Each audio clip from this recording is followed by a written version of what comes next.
let's see if I got everything working. Maybe, maybe not. We'll see. Try to have drawings back here.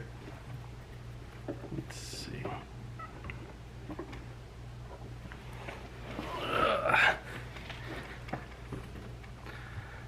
Let's go there. Let's take a look. That'll be just fine. And Studio.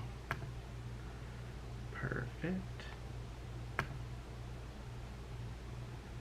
And I guess I should probably try and set up a place where I can draw out things and such. Which I think I do have paint. Paint should be able to work out just fine. I'll get our Windows capture for that. Screen capture, Windows capture, add source, new source, paint.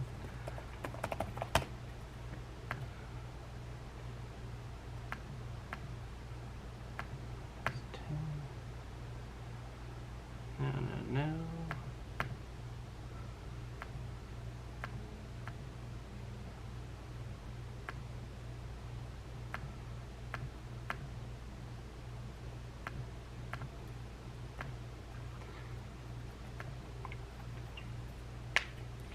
Let's see.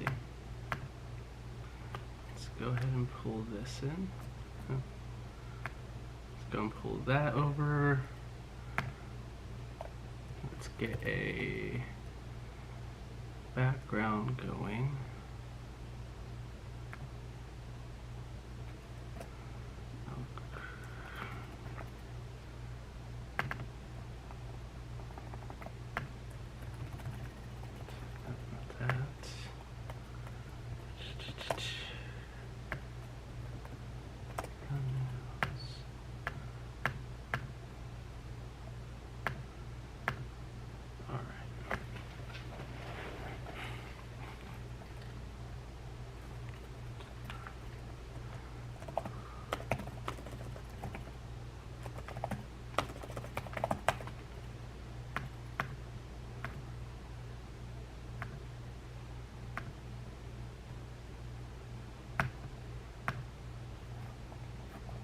Alright.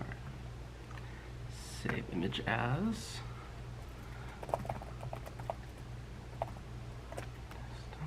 That. So add image. Add source.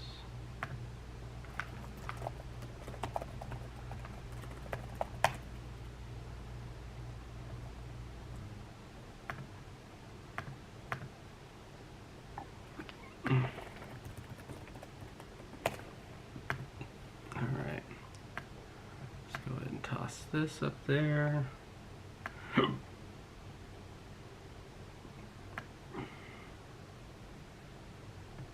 All the other windows.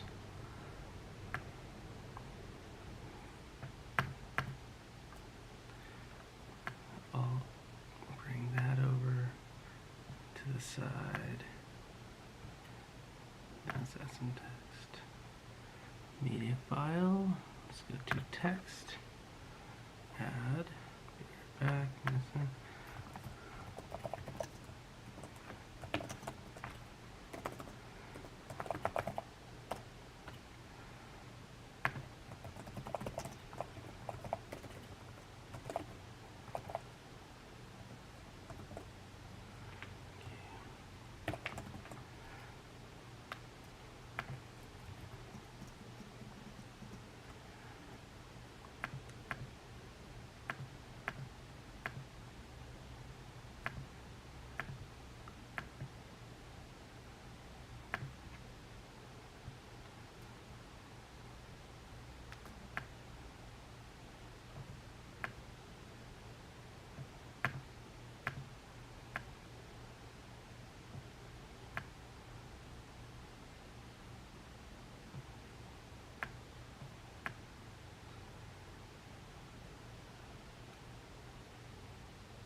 Okay, cool. That should be able to work. Let me go and make sure I have that going.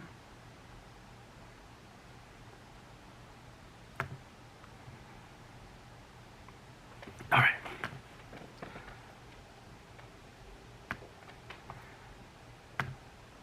Good, that's up. I'm gonna want to add a journal sources, application audio, browse sources, display capture.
Okay.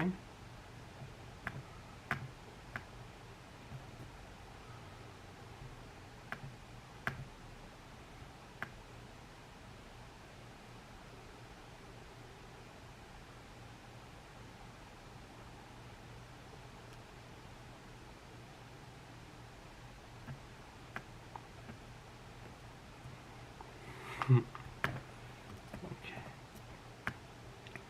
Let's do that. Let's go here. Keep that going. I don't need this anymore. Cool. Don't need thumbnails.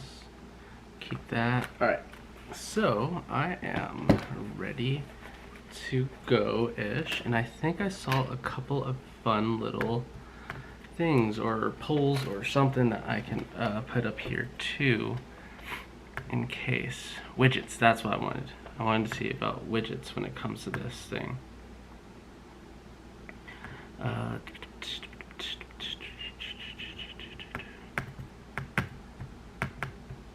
Let's pause. This one is... Alright, manage poll. That.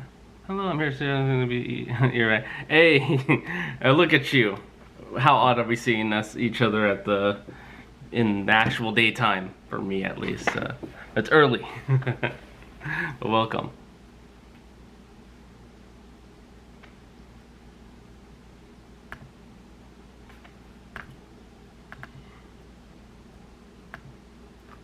Let's see.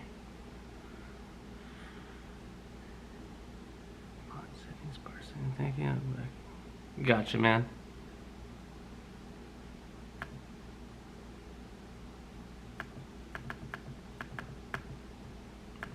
Okay.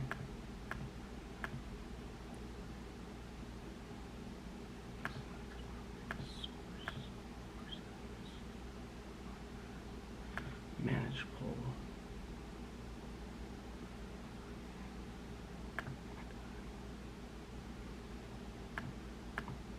All right. do that. Let's hide that for now until I can get figured out on what to do. All right, and then let's go and get this. That's in a good spot. That's about a good size to work for us. It is hot in here. And let's see if I have all my tools and stuff to be able to demonstrate some subjects in case we actually get into tutoring, true live tutoring and everything like that. But hopefully I can get some of my material together a little bit better for us. And in case you are here and I just can't see you or anything and you have any dental questions or anything like that, you can always just throw it up into the chat if you're able to, and we can have a discussion about it. That's what I wanted to do. I wanted to go and install something real quick.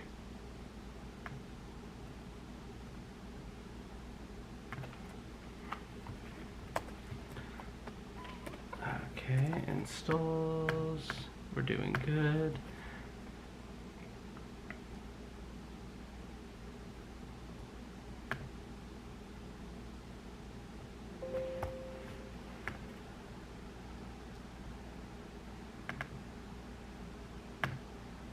All right. And let's see. I would like to be able to have a little tablet that I can kind of write onto, but we're gonna be dealing with what we got so far.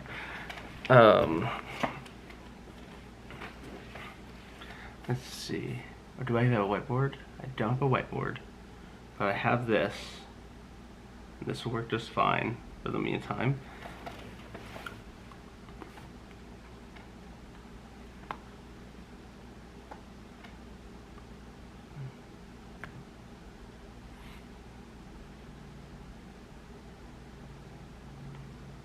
Let's see. That's good.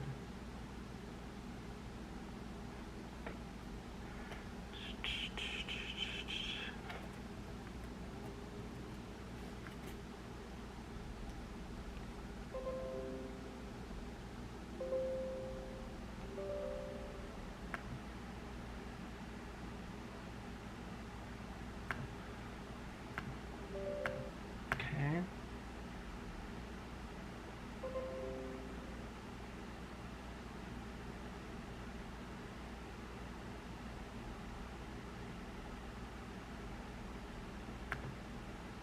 Good.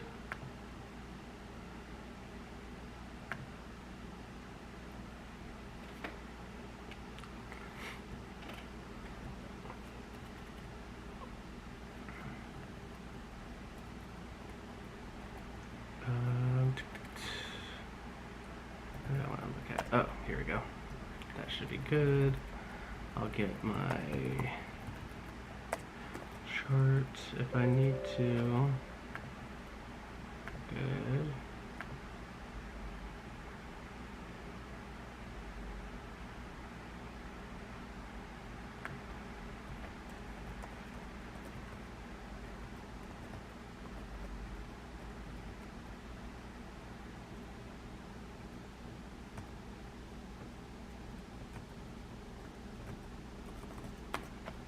Okay.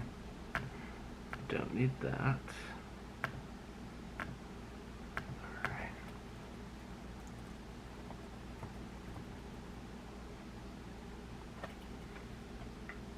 Oh, I don't have it.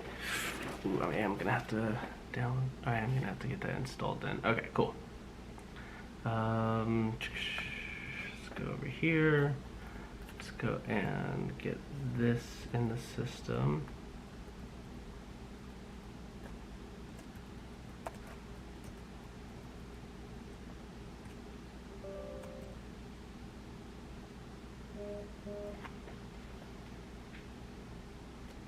Oh, cool. Someone's gonna go and take the test.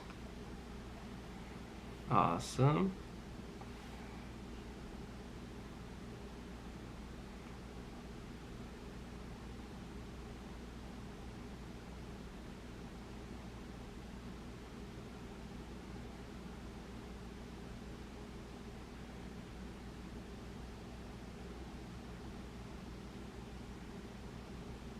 step by step. Okay. Cool. Alright, let's go back here. I don't want that. That can go out or be shifted over here. There we go. I could be a little more centered. Put this more over in the center also for now. Turn that off. And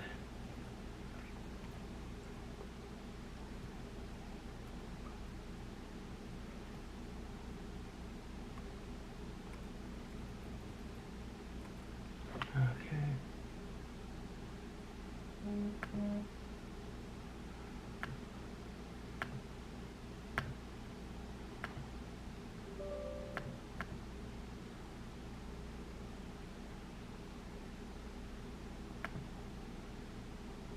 Cool.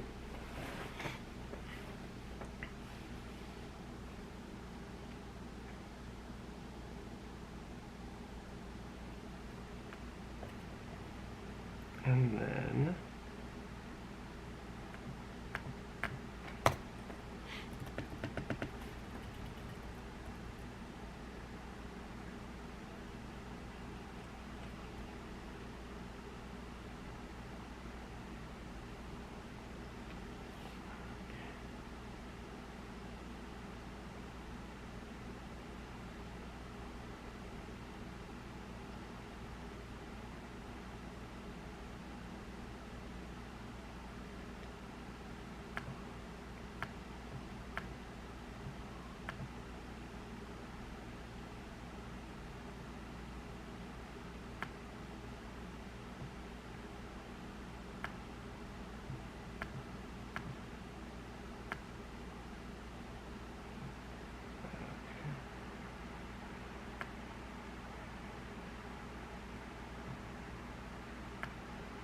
right about there, so. Okay, cool. I'll bring myself. Oh. Where's this camera?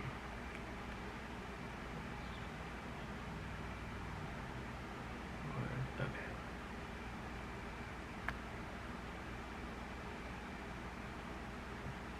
Okay, cool. Turn that. There's a little bit.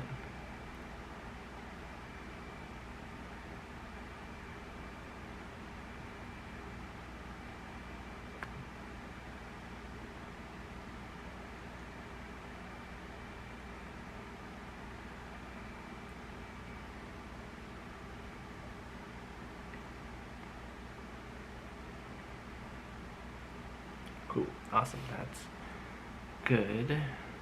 I can go and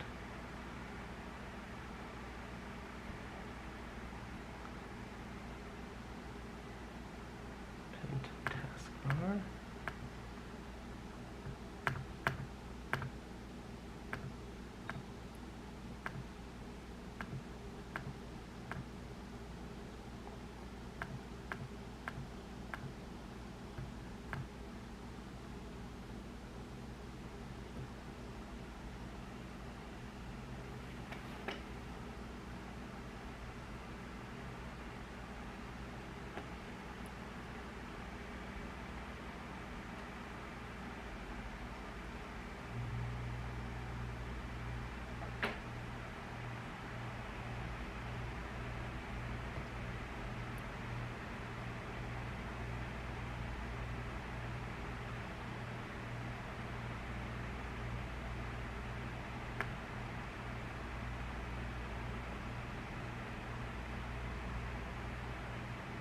Okay.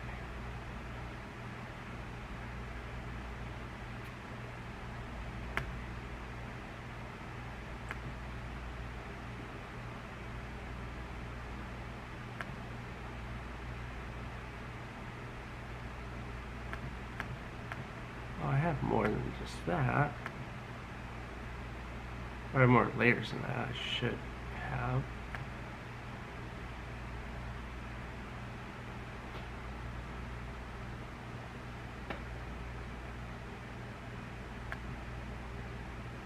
There we go. Awesome.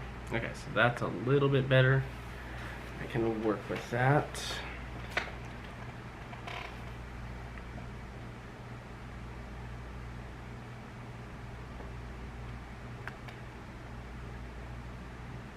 Cool. Do that for a bit. Let me go and put this one on hide for now. We'll do source, apps, screen capture.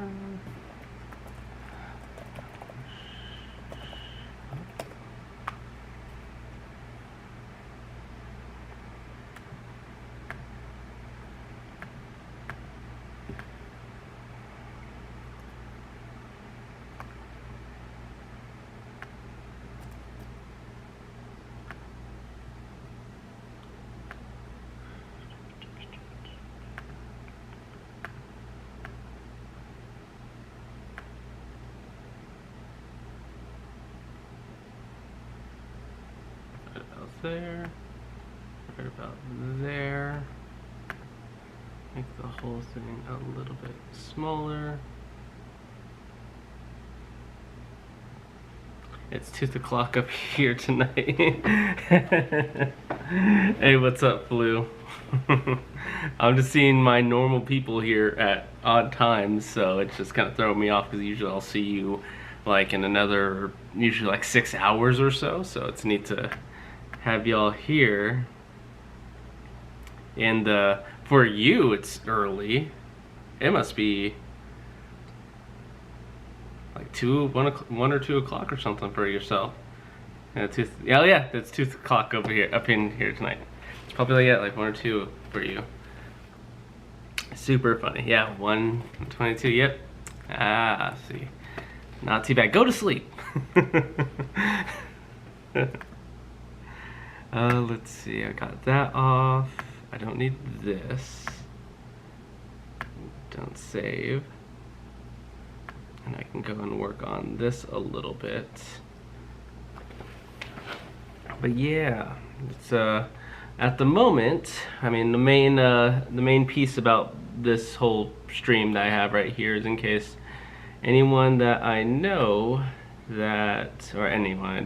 anyone that wants to kind of learn a little bit of dental things, or just like, it's like a tutor session essentially. If they have questions, they can always come in and ask and everything as such, and I will try to lend a hand if they need it.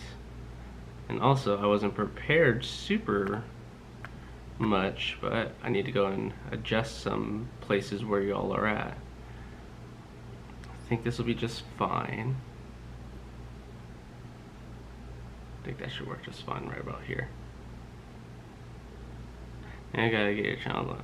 Yeah, hopefully it would be nice, but you know, people aren't too fancy all the time of teeth and the things that happen with it. So, like we talked about before, it'd be nice to be able to just kind of keep. It'd be nice if it was more still personal and everything. People need to drop more likes when they come in. That too, but pretty much, if I can just be stuck around having a good conversation with people that like to have a good time, just like you guys, it's pretty much a win for myself. But I love the encouragement. Let's see, let's get that right about there. So let's get this here. All right, I have been working on this poster for a good little bit. And in the meantime, if there's anyone that joins in and they're like, oh, I see a tooth right there, maybe I can check that out. It'd be a pretty neat time to come in and they can go and chat away if they want to. Oh, my little sign kind of got hidden here. I need to find a better place for this little piece here. Maybe I can take the clock out. I'm gonna find a keyblade pattern for the poster. Am I gonna find a keyblade in the pattern? Oh, I mean, maybe. I mean, it wouldn't be unlike me to sneak something like that in here out of nowhere, so definitely a possibility. Let me go and expand this whiteboard a little, or this blackboard a little bit, and see if I can get that. Like a hidden messages. Yeah, for the real ones that have been here since the beginning, right? This one's for you. Dental Tutor, Q&A.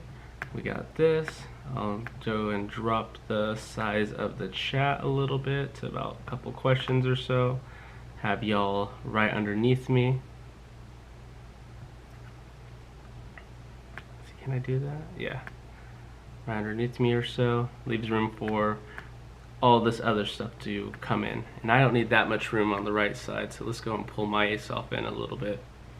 Yeah, this is pretty good. I like this. This will work. You can't see the nonsense that's happening behind or anything like that. And you know what? Just for the real ones that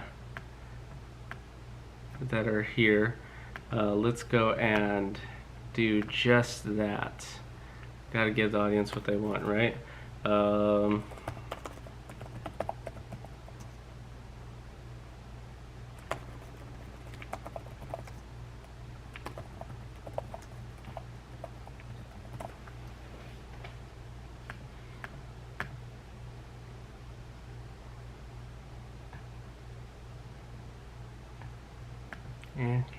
can't go wrong with the classics on this one.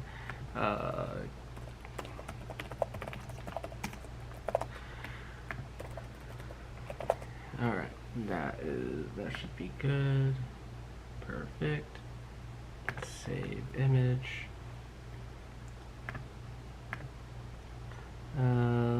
Looking professional. That's right. We try our best here, Ellen. We try our best here at Dental Things Incorporated, LLC. You know. Let's go and throw that. Since now I know that we have to. Keyblade.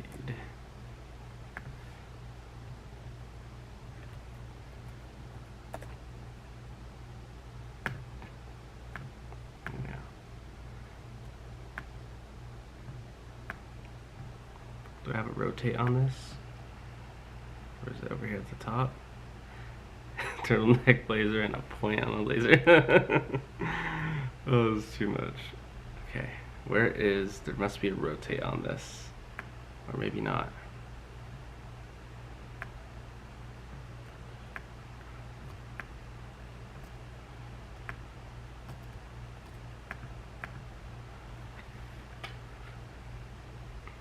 Filters, I want to filter, transform, stretch, rotate about 90 degrees.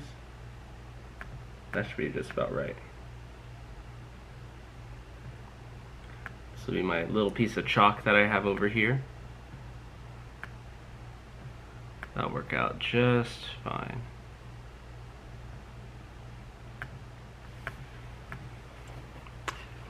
It's pretty suitable. It's kind of a lot going on in the scene and everything like that, but it wouldn't be Dental Things if it wasn't a lot. So let's see if I can get into this a bit. Let me go and zoom and see if I can get this fit to screen. That should be just about fine. I want to go and observe. There you go. Awesome. Repping the crew. Yeah, exactly. Gotta represent them all, that I'm still stuck at, or I guess I didn't play Birth by Sleep yesterday. I went and made vampire teeth last night on stream, so that was a little bit of a change. Looks like I'm changing all the time on this channel on what I'm actually sending out to y'all. Let's see. And this looks like a mess all on its own already, but there's a theme behind it. At least there's supposed to be. Alright, so let's go and switch this out. Let's do that. I want to hide this. I don't want to work on pit and fissures. I'll keep this. I'm going to hide the X-ray set of things. And I want to change some of these fun facts that I have right here for this one, which I don't think I've isolated it just yet. Let me see, skull copy, FMX, what's this one? Oh, that's that. Okay, so that's the full mouth that I was gonna try to work on. I remember this one. And I was gonna try to make it in black and white, where I was turning the crowns black and the root tips white, but that didn't end up working out. I can still come back to that later if I need to. Mixing pad, that's gonna be for a different subject, because usually I would be doing this with a mixing pad and a spatula. So that kind of matches the theme of just like mixing dental materials and such, like cements, ZOE, IRM, polycarboxylate, glass ionomer, Fuji, all those things. So I'm gonna keep this theme of just like mixing under one version of this poster as I go and do this. Another one that I wanted to go and do, apart from mixing pad, is do x-rays, kind of like I showed before. This is more of like a digital sensor that I kind of have this little windy bit going on. But my main thing is I wanted to change not this area, which is the sensor, but I wanted to change what these five fun faves say. It was like a question. I thought about it the other day, and I can't remember. What did I put over here? I don't know what the heck this is. I had an idea for that, whatever that thing is. I just don't remember what it was going to be. This is oh, that's what it was. I went and separated a X-ray tube and the X-ray tube head and the arm, so I can do certain things like changing up an angle. Like if I wanted this to go and be a little bit pivoted, I can have it look something like that. Because I had a theme of it.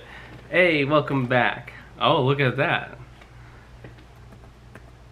So that was the whole point of this one. But let's go and kick that back. Bring that back up. Let's hide those. I don't need that. Sun questions. Alright, yeah, that's right. There used to be a sun in the original poster that I had for this, and so I didn't want to use that one anymore. Let's see. And then I did a mixing bowl. I wanted to do that one themed for people that do alginates and they mix different impression materials to take an impression on others. So that one falls in line with making temporary crowns and stuff along that line, which is more like laboratory stuff. So I have to find a theme with this one, and I'm gonna switch out this lower area. The theme for it right now that I want to do is Pitt and Fisher sealants, which I have this idea right here where I think I can take out this most right tooth, but before I do that, I'm going to make a copy, and I'll label this original. Good. And then I can alter this copy, and it's not Alt, no, because Alt just changes size. I can bring back the original. If I have this, I can go and M, select, delete. Nope, don't want to delete that. I just want to delete whatever's in this box. I'll need that. Okay. Oh, that's why. The paintbrush. I thought I was deleting the paintbrush accidentally, but the paintbrush is part of the subject in here. I don't like it shrunken down. It kind of looks sharp still. Okay, so I'll keep this. This is more themed preventative stuff, so that's like doing sealants on teeth so that they can prevent to get cavities in the grooves or the natural cracks of the tooth. The subject down here at the bottom half of this is meant to be for prevented things that we use at home. Our oral hygiene kit, including a toothbrush, toothpaste, dental floss, or mouthwash. And I think I wanted to pose a question in here, kind of like a cute little thing. I think it was like, you can only pick 2. What are you picking? And then put it next through the ones that you wouldn't be picking. So I think that's what I wanted to do with this. And I need it to be in a somewhat similar block letter style. And so let's keep this where it's at. Let's go and throw a text on here. Brush and toothpaste, right? Exactly, right? And so let's go, if you could only choose one. I'm not sure. Maybe if you can only choose one?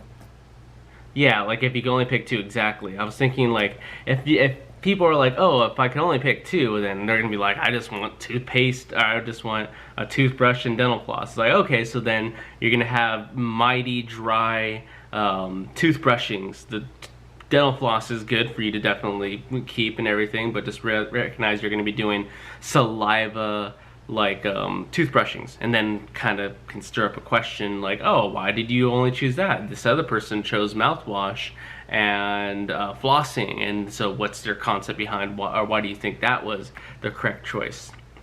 Although I would not want it to be like judgy, like, oh, you picked this. It seems like everyone's gonna pick the same thing. So I think maybe I'll switch it to what kind of man would just wolf down toothpaste. You'd be surprised. But with that, I think if I pose the question as, you only get one, which one are you choosing? So that's where it kind of goes from there. I think I'm going to go with, you can only choose one. I need to pick a text style. So with that, I can go and choose some standard things. I would like it if it was more block lettery. A funny question, you can't have a toothbrush without paste, but you can't have toothpaste without a brush when brushing. Flossing only removes debris, and mouthwash is what it says, exactly. Yeah, and I think that's where it comes down to the insaneness of it all. It's like, what do you mean I can just choose one? One doesn't go without the other. Probably the safest bet out of all of these that some people would choose to do would probably be dental floss. But then, if you're kind of think of it like, oh well, do I get a what is it called? Do I get a lifetime supply of whatever I choose? Do I get a lifetime supply of dental floss, or a lifetime supply of toothpaste, or mouthwash, or brushing? Then cool, that makes sense. Or it's like, oh, you're stranded on a desert island, and you only got one of these things to choose from. What are you gonna choose? So let me see if I can find a similar block style letter that can kind of match what I got going on here, and then we'll kind of play around with some things on it. But it is a odd thing. I guess if you had to choose one, it's toothpaste. I like that. I like that. You gotta choose one, it's toothpaste. I can respect that answer. That's fine. I kind of like this. It's kind of like a video game. Like, hey, choose one. You only got one choice. If you can only choose one, you're mad. Oh, for him, I don't know if it's a him or her, but for Pata, yeah, just toothpaste. You're insane. You have to, hopefully whoever you get with chooses toothbrushes, so that you guys can have yourself covered for the rest of your life. So maybe instead of if you could only choose one, kind of, you can only choose one. Okay, so then let's do that. Oop. Okay, I know I always mess this up in Photoshop. If I hit escape, it's going to exit me and all the changes that I made to this text file. If I hit enter, it's just gonna go and down, it's only going to go down right there, so I need to go and click super far away. Okay, there it is. Okay, do that, V, center it, let's go and expand it a little bit more. I would like it if it was more bold, or just more cartoony. Oh, I actually kind of have one, huh? What have I done now? You only choose toothpaste. It was an odd choice. I wasn't gonna call you out for just choosing toothpaste, but I mean, it's gonna be mad fresh in his life.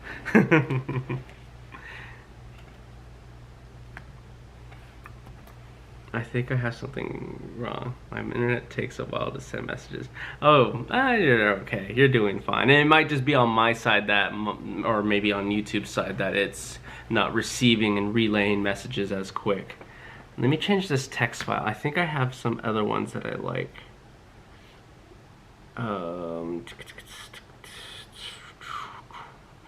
These ones are ones that I tend to use more often.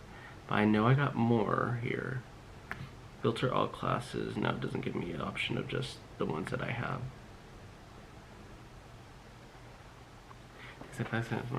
Yeah, it seems like you guys are pretty quick. Maybe it's just you didn't hit send thing as far as that comes. Ooh, Teenage Mutant Ninja Turtle style? You can only choose one.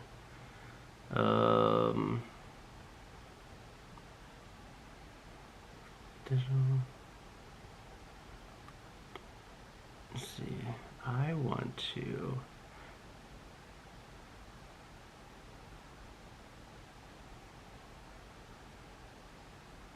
Spider-Man style.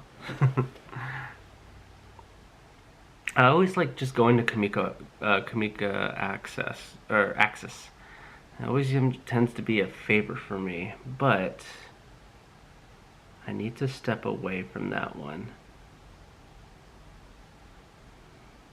Medical shape? I might do that one. Montel's pretty balloon-like. And it's pretty balloon-like, and it's it can probably work.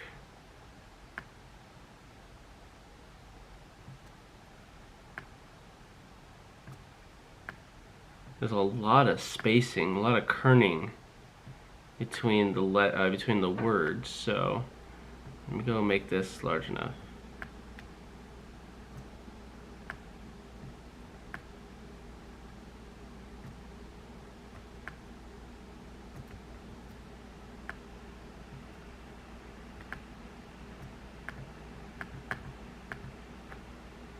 You can, I'll change that later.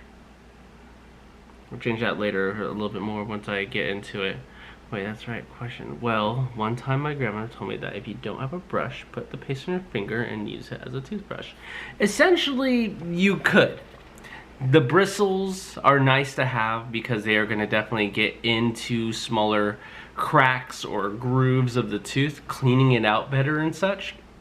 But in a pinch, yeah, you can use your finger. And probably even a better tool to be able to use is a wet washcloth or a wet towel. Just kind of wet the edge, or even if you're want to use toothpaste, just put a little bit of toothpaste on your towel, because it has those little hair protrusions, those little fibers and everything. That can get a pretty good clean to get the plaque off. So that's another, in a pinch, can I just use like a toothbrush, or can I just use like the edge of my shirt disgustingly? Absolutely. As long as it kind of gives you a little bit of a better reach to tear it off, to do that, that's fine. I know people that go and use like gum. They'll just go and chew on gum for a little bit, sugar-free, of course. And they will just kind of use that to go and cleanse themselves a little bit. Let me go and do this. I did not plug in my mic. So, in that case, my audio was probably major trash, and you guys didn't even let me know. Alright, so, I got that concept down there. You can only choose one. Cool. I want that. I still want to change the 5 fun favorites. It's a good thing that it wasn't the pasta that I was missing. Or else had told me to wash my mouth with soap. It was fine. I wasn't too far away or anything like that. So my sound was being picked up pretty good by my camera and everything. But hopefully this ends up working a little bit better. Maybe there's no difference at all. I mean, it doesn't even use my mic or something like, or anything like that. All right. So with this concept, I want to go and do this part. I want to go and say, let's see, I like the paintbrush as it paints the sealant onto or into the grooves. That's an important thing as far as the concept of what's happening here. But I wanted to make it a little bit more interactive as far as what I'm asking the person to when they're signing up on this to have fun with it. I would brush with regular soap if it was really necessary. Yeah, pretty much. If you if you wanted a scent, if you wanted a taste, if you wanted anything like that, definitely soap, toothpaste, mouthwash. People just brush with mouthwash, and that works fine too. But essentially, if you just go and just put a little water on your toothbrush and everything, just to kind of loosen up the fibers again, you really don't need toothpaste. The main benefit that comes from toothpaste is going to be the main benefit that's coming from toothpaste is the freshness, the freshy breath that you got after that. It is the benefits of the minerals that are in there, which is fluoride. Because you'll have fluoride being rubbed onto your teeth from the toothbrush and everything. You'll have what's called topical, or on as if you're just painting on top of the tooth benefits, but that goes away pretty quickly once you go and rinse your mouth out. If there's additional things that your toothpaste advertise that can happen, such as whitening, getting your teeth to shine a little bit, or to be getting your teeth to become a little bit whiter. They may advertise that it has more stain removal. It means that it's a little bit more abrasive, a little bit more like sandpaper gritty that's inside of the toothpaste. Allows you to remove some of the surface stains, the external stains, what we call extrinsic stains. And if you can remove some of the coffee stains, the wine stains, the red fruits, the dark sodas, then that naturally will make your teeth shine a little bit more. So there's you don't have to have toothpaste. There are communities in other parts of the world that don't have access to toothbrushes, that don't have access to toothbrushes, toothpaste, floss, mouthwash, and they use what's near them. And one neat case that is out there, I forgot what it was called. It was like the Sikwa stick or something.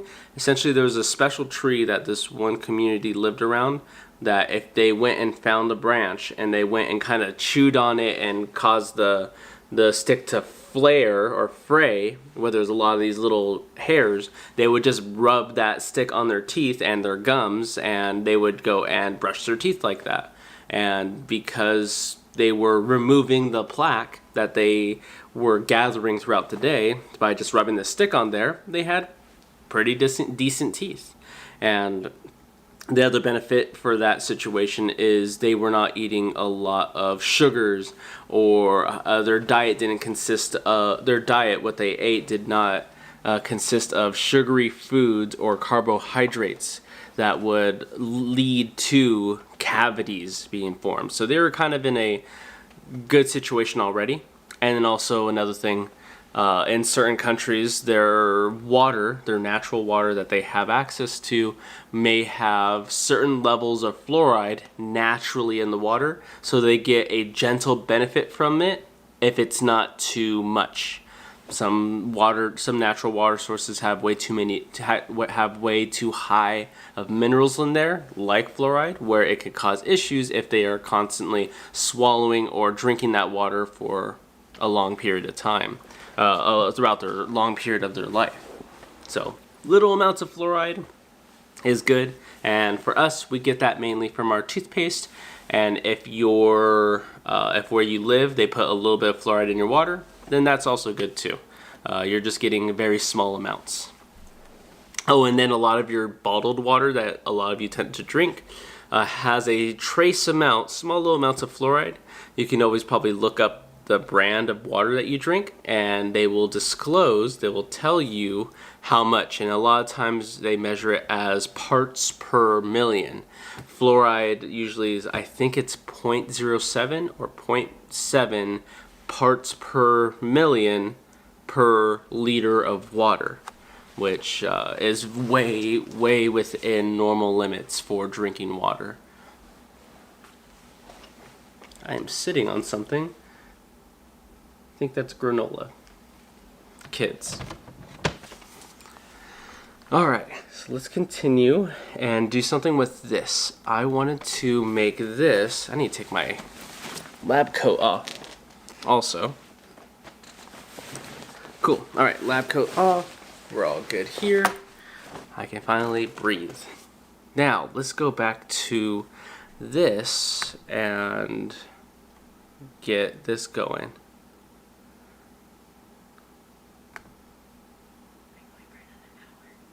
Yeah.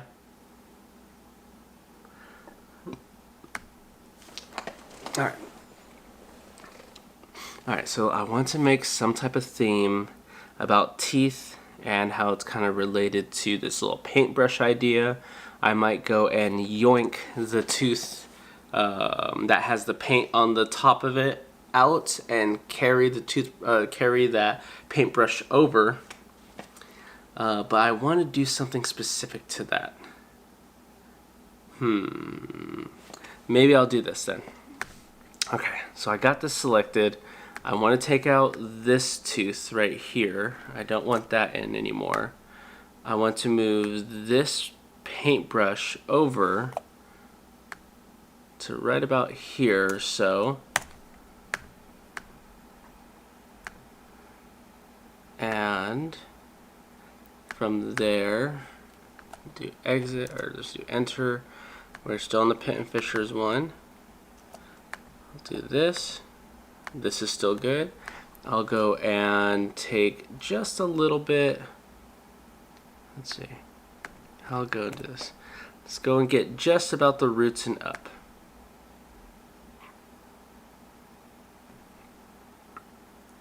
And then I'll go and invert my selection. And I'll yoink that. Never mind, that did not work as the way I wanted it to. Okay, so let's just take this selection that I have here. Let's see, I'm wondering, is halitosis connected to dental hygiene in any way? There's a way to prevent it with dental products. Sorry for spelling it like a sailor. Oh, no problem. With halitosis and everything, a lot of times, like everyone says, that's the bad breath that's the really bad breath. 1 second. So a lot of times with halitosis, it's going to be a lot of times connected to how your how the environment in your mouth is. Of course, like everything else, like, oh, I just don't brush, and I'm not saying I don't. People will say, oh, I don't brush, and I have pretty okay smelling breath. Well, to them, they smell or taste as normal because they are tasting themselves and smelling themselves all day. But then you put them in a room with someone that's never smelt them before, then we have some issues, some problems, because now someone that's not used to their oral cavity and how it may reek, they are going to notice. Now, because the bacteria that are in your mouth, usually as you salivate, as you create saliva, you are constantly swallowing that bacteria. And with that, kind of refreshes your mouth a little bit. Now, the things that stay behind are going to stay behind and flourish a little bit and create more smells. With that, plaque. Usually with plaque, if we go and chew on something like gum, or if we go and brush our teeth, we can go and remove it that way, spit it out, down the sink it goes. Now it can't keep building on itself. But a lot of times where people get to where people miss especially is going to be in between their teeth, flossing, which is heavily the hardest part for a lot of people, is to get into the habit of flossing, and that's going to cause a lot of different smells to accumulate in there. But with the tongue is another just heavily missed spot that people don't go and clean that well. Some people might just go and do a little bit of gentle cleaning right over right towards the front of the tongue, where they can reach, where it's not going to make them gag or anything like that. and that's completely fine. But as you go more posterior, more towards the back of the tongue, you need to, if you're able to get back there further and further, then you're going to get a better clean. You're going to remove a lot of that bacteria that's on there, and you're going to have a better oral health. With that, kind of one of the things that I like to freak my students out with sometimes is some things that can grow on top of the tongue. There are certain things like you bite your tongue and you get a canker sore or an aphthous ulcer. That can be something that's more situational, an overreaction of your body to a stimulant like biting your tongue, or a super sour or a super hot food that you're trying to eat. But as far as bacterial growth, that one's fun. So let me go look and see if I can yoink a little picture for us, and I'll put it up on the little whiteboard that we have here. So with this one, this is a pretty fun one that we tend to see every now and then. And so let me go and bring this up. And so what we have here is black hairy tongue. And so in this situation, the bacteria that we would normally be, would be brushed away and brushed off and spat out or swallowed, have been accumulating and caused a color change, a black pigmentation to develop and gather on the papilla, the taste buds of your tongue. And it looks like little black hairs. But they are not. You can't just go and give it a comb over and expect your tongue to look nice and fly. So this is something that tends to happen for people that are not brushing their tongues well enough. Typically, in most communities, we don't tend to see this happen as much because of how educated people are. The more what's it called? The more focus on oral cavities and how to take care of it in schools have increased cleaner mouths and everything like that. But that's what we would usually have in this situation. Some other things that can bring this on is if people are taking antibiotics or something that would kill a wide range of bacteria in your body, including some stuff in your mouth. And that might kill a lot of the bad stuff, but it also kills some of the good bacteria, and the stronger of the two may remain and cause this. Not super common, but something that happens. So yeah, that's a neat one. You can also see black hairy tongue in animals. Pretty neat also, but also kind of disgusting. I've seen it in dogs. I had someone that told me that they saw it in a goat. But, I mean, who's brushing the goat's tongue? Who's responsible for brushing the goat's tongue? Who's responsible for brushing dogs' tongues? Or just their oral cavities just that's a constant thing that tends to happen there. So, that's one of the weird ones with bacterial growth. So, that's a pretty interesting one. The vapor electronics can do that damage to the mouth. Yeah, and with this black hairy tongue and everything, it is not... Some people just live with it and they're just like, oh, that's just how I am. It's like, it really doesn't have to be. You can clean your tongue and get that remedied and get that nice pinkish look to it. But some people will say, well, I have purple gums. And I've had that thought my whole life. And in those cases, they have pigmented gingiva, and that's normal for them. But growth on the tongue like we have right over here, that's something that we can go and change up a bit. How do you get to the point where goat's breath is something that bothers you? You know, I think that's kind of left to certain areas of the internet that we don't want to visit or anything like that. But definitely, goat's breath, maybe that's like a spice or something in some people's lives where it's like, hey, did you get the goat's breath? Go and get some from the yard. We got to make this pasta extra spicy today. In those situations, it is recommended to do. Couple options. Just for one, the easiest one, brush your tongue. Brush your tongue, mouthwash. That's a good way to kind of go and reset the whole mouth and everything. Some people will get these tongue cleaners, and these tongue cleaners, as an example, tongue cleaner. They range for something like this barbaric item that I have right here, where it's kind of like a little grater or something. This little thing that's just gonna go and goes as far back as you're able to without gagging yourself, and just scrapes the load of bacteria off of your tongue. But you'll notice, and it super smells and everything too. Is it painful? Not really.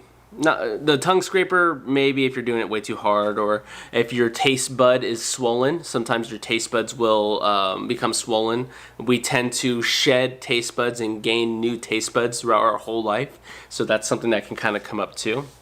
But you can order one of these tongue scrapers off of the internet. But if you ever look into the back of your toothbrush where it has these little nubs, these little silicone or plastic nubs, those are meant to stimulate. Those are meant to stimulate and clean your tongue so that you can get a decent clean on there. But if you've ever done this, and you've ever just go and even if you just take your nails and just go and scratch your tongue going from the back towards the front, and then give that a whiff, oh, it'll knock you on your socks. Hopefully not. But that's one of the things that happens with that situation. Another thing that can happen with tongues is called candidiasis.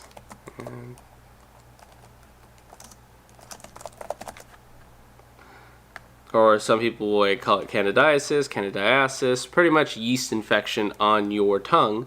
And instead of it having that black look to it, like we were seeing before, brace yourself for this one if you ain't prepared for it. But let's see if I can get it to do what I want. I had never seen that tool. Is it used? So that is used in those situations. Yes, it is. And in this situation, where another thing, instead of it having that black pigmentation, this is what's called, this is pretty much a yeast infection on your tongue, and it grows a nice, nasty little cottage cheese-like layer. Now, this one's a little bit different. Similar, but a little bit different. A lot of times it's when your oral cavity is not clean, just like the other one and everything. But this one can be more painful. This is what we know it as in the dental community as, apart from yeast infection in the oral cavity, but it's known as thrush. Thrush, thrush.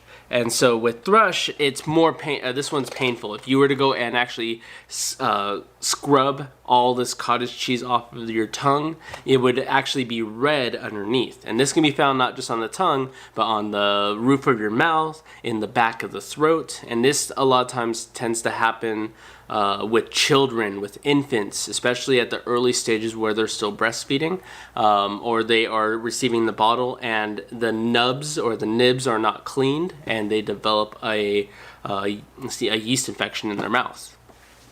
But this one's more painful than the black hairy tongue. And they have to, and because this is a yeast infection, this is a fungal infection, so they're going to have to use an fungicidal solution. They'll usually like little drops to go and take this and have that fixed that way. Let me readjust my position. Cool. And so that's what we have right there. And that's pretty gross. I had this patient where the mom was kind of forcing her kid to say that, yeah, okay. Oh, we got a new person. Cool. Welcome. Hold on. Another para? Cool. Even better. Or aloe, whichever I'll call you. Had this patient where the mom was kind of forcing her kid to say yes for an extraction that same day for his cleaning. The kid did not look mentally prepared. That's unfortunate. And so I'm guessing for that extraction, especially since you're saying it was for a kid, that This was more than likely for a primary tooth, a baby tooth. Maybe the kid has been complaining recently to the parents about like, oh, my tooth is wiggly or it's kind of hurting, but I don't want to pull it out. I don't want you to pull it out, and it just kind of lined up where it's like, oh, well, you're going to get your cleanings done over at the dentist office, so we'll just ask them to, we'll have you ask them if they can take it out. Unless it was like an adult tooth or something like that, then it's kind of dicey, especially for a kid. Yeah, his primary tooth was blocking his adult tooth. Also, another reason, and all those are definitely like a good reason to get it done. If the kid was not able to take it out on his own, or not allowing the parent to go and yank it out, and it was just about time, whatever tooth it may be, sounds like the child probably would have been losing one of the primary molars at this probably stage of life and everything. But if it was blocking the adult tooth from coming in, yeah. Sometimes it's nice to kind of give it that space and give it that open room for things to just glide on in. But if the parent was being a little forceful, man, that sucks too. We're just over there just trying to help. Ask how anesthesia works when you have to use it on your teeth. Like when you have to, how anesthesia works when you have to use it on your teeth, like you have your teeth removed. Oh, so you kind of want to know about like anesthesia in just general, like how, or the process of like choosing or selecting a spot to numb. That's always a fun one, definitely. Let me see if I can do that. Let me see if I have something that's kind of related to that. I know I have it in this one, and this tends to be a decent one. Let's do,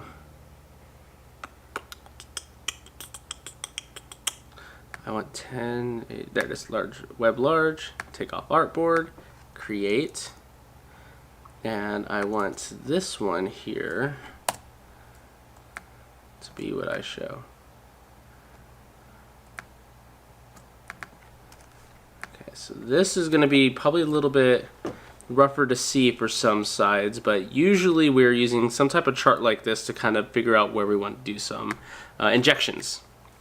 So with this, and actually this is not big at all, let me see if I can go and expand it out a little bit. See, how do I want to do this? I need to get this to, I really need 2 screens is what I actually need. That'd be a pretty sweet deal.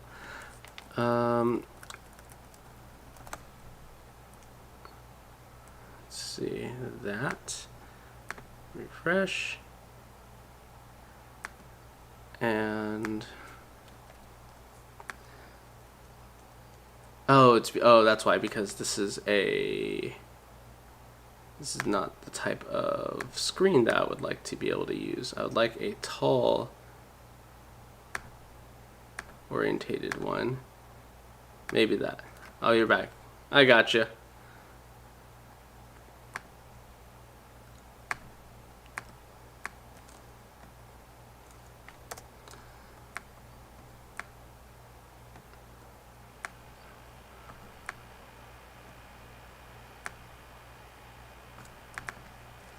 Alright, that might be able to work a little bit more for visuals. I'm constantly panning side to side between my little program here and the live stream to be able to see if I have it in frame good enough. But this should be able to work right here, I think. I made a video on anesthesia. Yeah, I made a video on anesthesia before, especially about like how to set up a syringe to get it ready for doctor, and also I made a video about topical anesthetic before, which is specifically knowing where to place your little topical gel, your little oral gel, to pre-numb the area for doc to actually go and stick the patient for the injection. So that so I believe if I have it right, I referenced this sheet before. I referenced this sheet before in that video as far as locations that people would give the injections at. But I will wait for them to come back in just a moment. Then we can go a little into that if so. Let me see if I can go and change around my little screen here for a moment.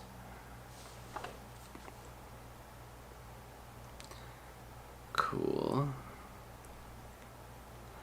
And then I don't need all of these. Oh, I do want all of that to happen. I'll keep my All About Me poster, but I don't need it right now. Keep that. I don't need that. Don't want that. This will work just fine as long as I center it. Cool. Awesome. It'd be nice if I probably...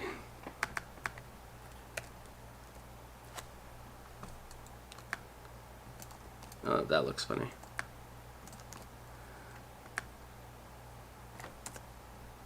Nope, that looks funny too. Maybe if I go and crop out what I see here instead. Nope, that didn't work. Okay, crop.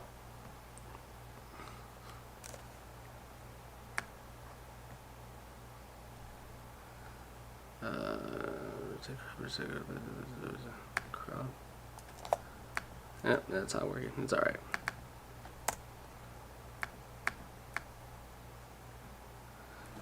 Nicer to have a bigger canvas too, but this should be able to work. Let's see if I can move this over here a little bit too.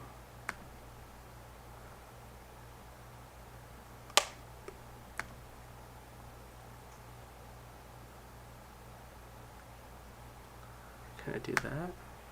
Oh, that'll work a bit.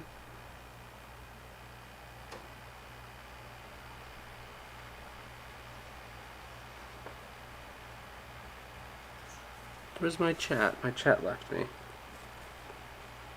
Or where's my chat box, I should say. Oh, here it is. Cool.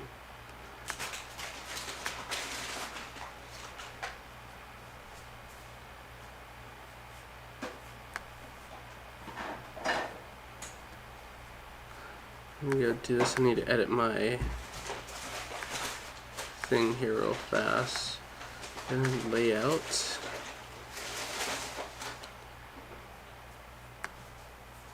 Let me feed audio mixer.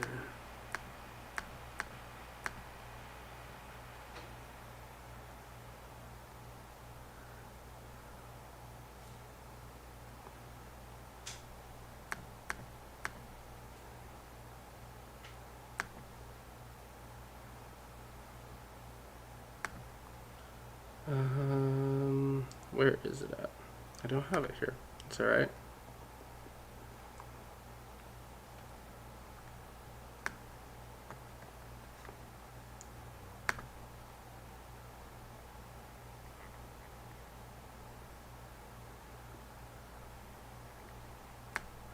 Let me see. Alright. Sorry, I was kind of blank there. I was trying to get my little feed, man. I used to hate FMXs, but now I love them. Oh, yeah? FMXs definitely are the bane of our existence when we first start and everything. We're always like, oh, well, how am I going to get my times down under 20 minutes or something like that, or under 15 or under 10 or whatever.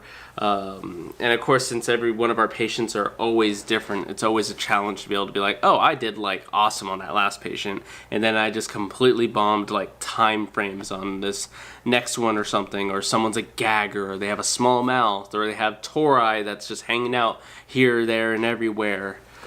So yeah, FMXs can definitely be a smooth transition. I'm assuming more than likely your units that you're using, your tube heads, are mounted to the wall unless you have a Nomad or a portable x-ray system.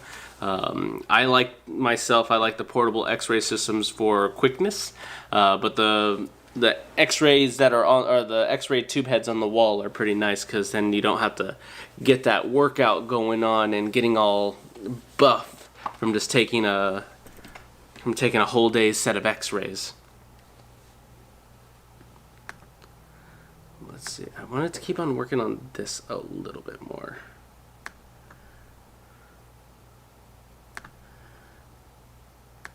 Oh. Okay. That should be able to work. I wanted to do something with this. This is what I was working earlier before. But if you do, so you like FMXs and everything like that, and if you are still here, Aloe, what is your favorite procedure? Or maybe I should say, what is the dental procedure that you hate assisting the most?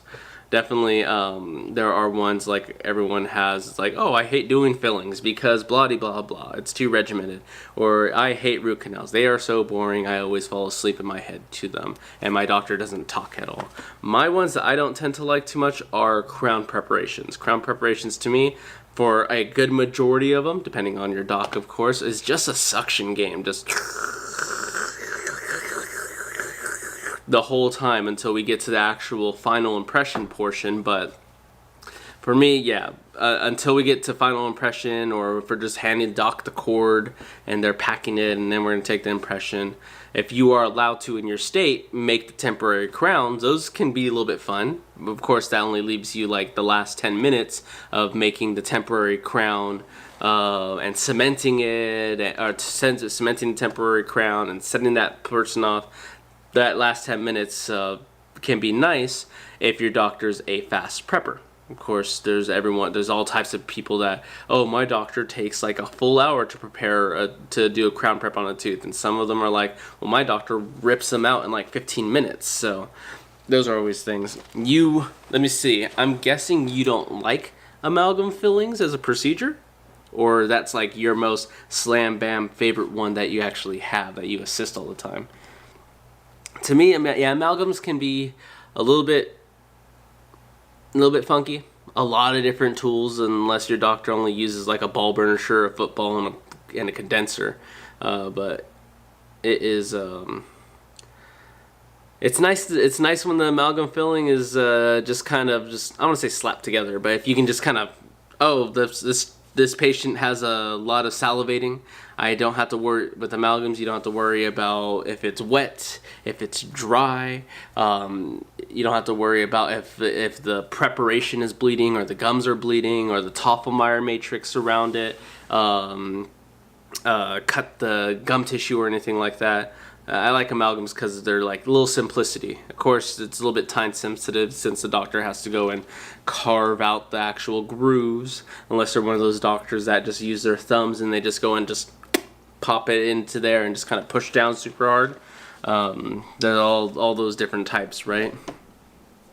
But amalgam fillings, those don't have too much of a bad place in my heart. I feel like they can go pretty quick. I know a lot of offices don't even use amalgam fillings, and they'll just go and specifically work with composites and call it a day. But I've dealt with amalgam fillings for what?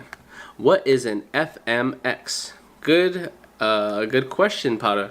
So with an FMX, it stands for full mouth X-rays. Full mouth X-rays is a set of 18 films, or 18 shots or X-rays of your teeth, and with all these 18, we can go and look and see exactly what's going on in your mouth. I will bring up an FMX example here because I am just prepared for anything. I have some that I can show off here in a moment because I have charting exercises that I can use. Oh, this one's actually pretty fun. Let me go and use this one.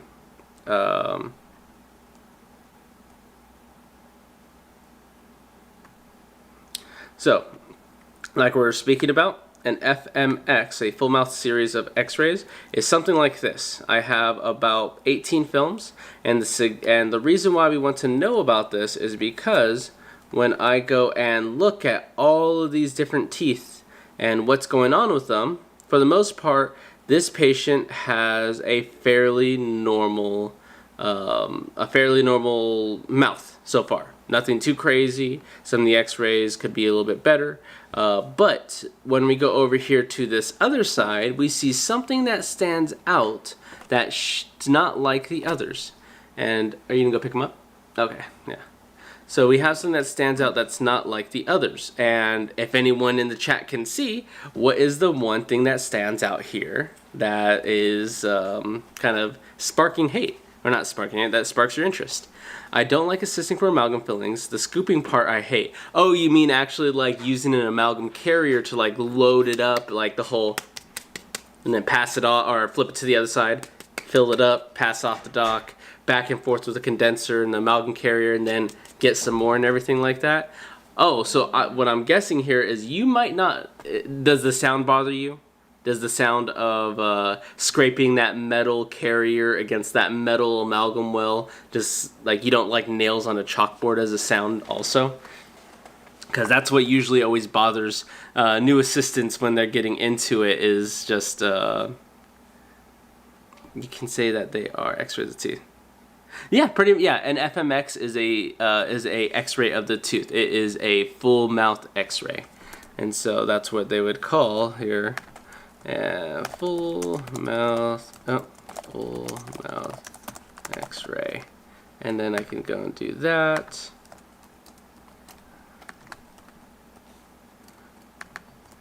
And then I can go and change this color to white.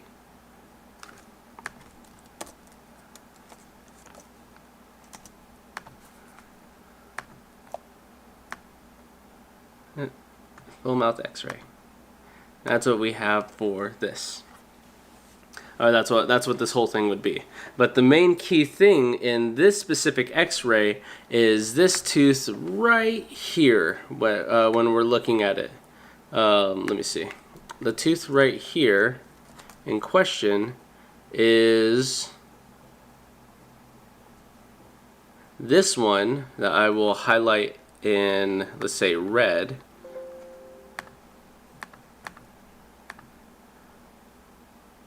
And I want a little bit smaller. This right here is a baby tooth in this person that is above the age of 18. And usually when we have our gaining and losing teeth, usually you are finished with your baby teeth at like about 12, 13 years old. So this person has kept their baby tooth, and you might wonder, well, why is it still there? Well, we look to see at that point, is their adult tooth hiding? Did they even grow their adult tooth? Which we can see that their adult tooth is lying right up there. We can see it on this x-ray. We can go and back up a little bit. We can see the x-ray, we can see the adult tooth right here. We can see the adult tooth in this shot. This is kind of 3 different angles looking at that same spot. But this baby tooth is really, really key to this patient.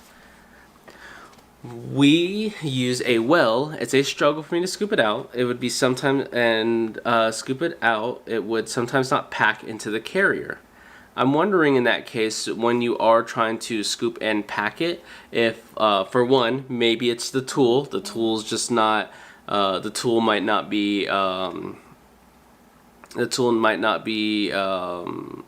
working well enough to actually hold on to the amalgam, or it might even just be like the technique sometimes. Like as an example, if I can pull it up, I'm not sure if I can do this. I actually haven't tried this. But if I go to my YouTube channel that I have, if I go to my YouTube channel, I have a specific video that I made, which is a little bit different from a lot of videos that are made these days, which is kind of more choose your own adventure.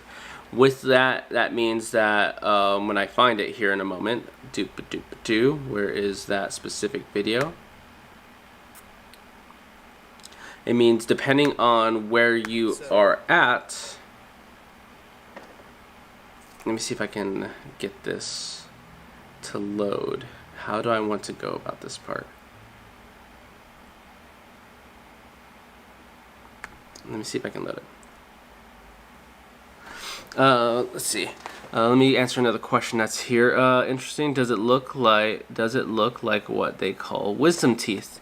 In this person's X-rays specifically, and it's very hard to catch, but in some cases, I'll do this one in blue instead for my wisdom teeth. This patient's wisdom tooth is located here. So this is their wisdom tooth outlining. Up here on the top teeth, we have it hiding all the way in this little corner. So that's kind of really far up there, and mostly it's still hidden. It's not poking out of the gums or anything. If we go and move over to the other side, I can see a small little part of it peeking out from the bottom here, and a little bit peeking out from the top. I really do bad arrows. I need to get like a pencil to be able to do this. And we got one right here also that's sneaking up as far as like wisdom teeth.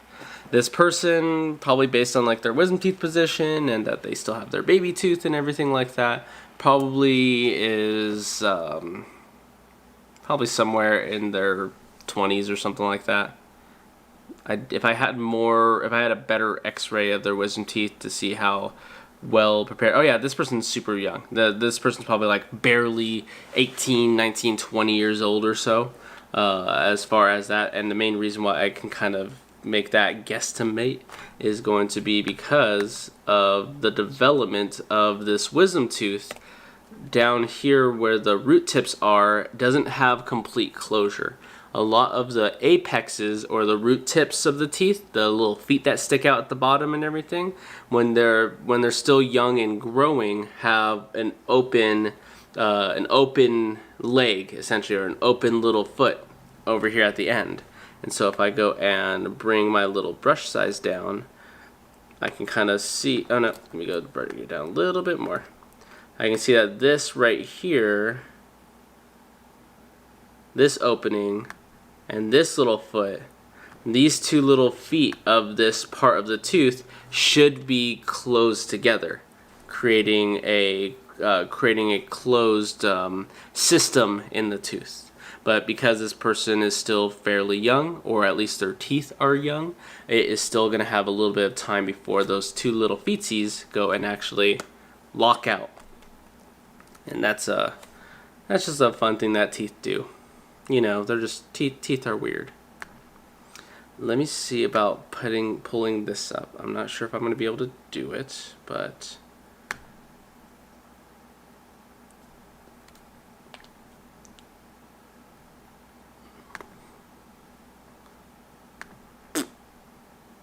yeah.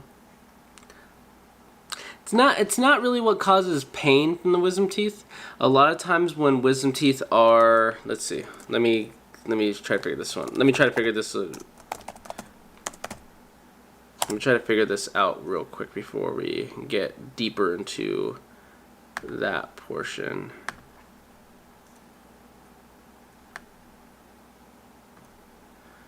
Okay. I'm going to go and pull this in a little bit.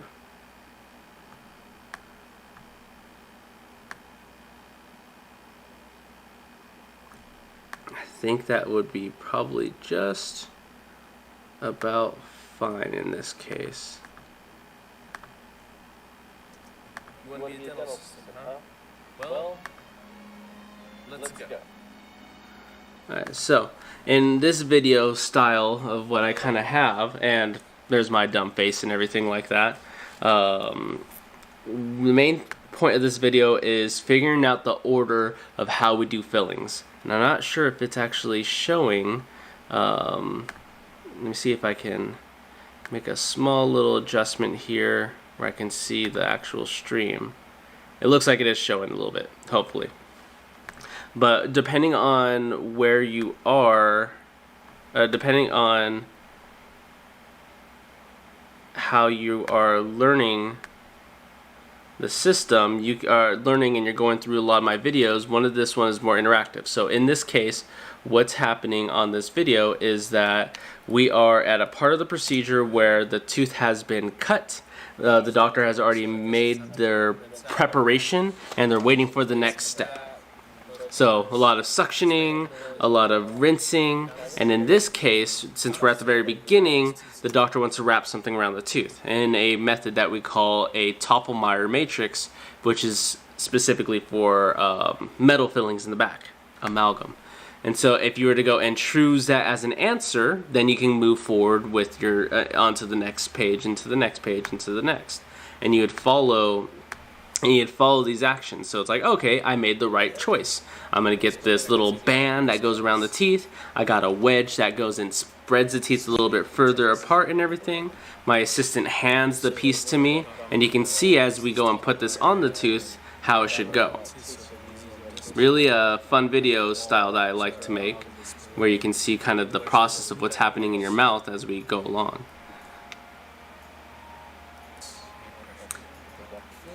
Good, and then we need the next instrument, which usually is going to be like a ball burnisher to go and burnish the contact.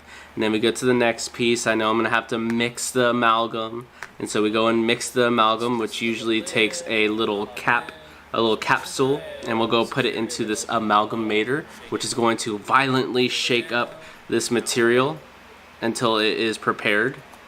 And when we take it out, we need to go and load it into the carrier, which this is the position where we were talking about a moment ago with loading your actual carrier and doing it in a correct style.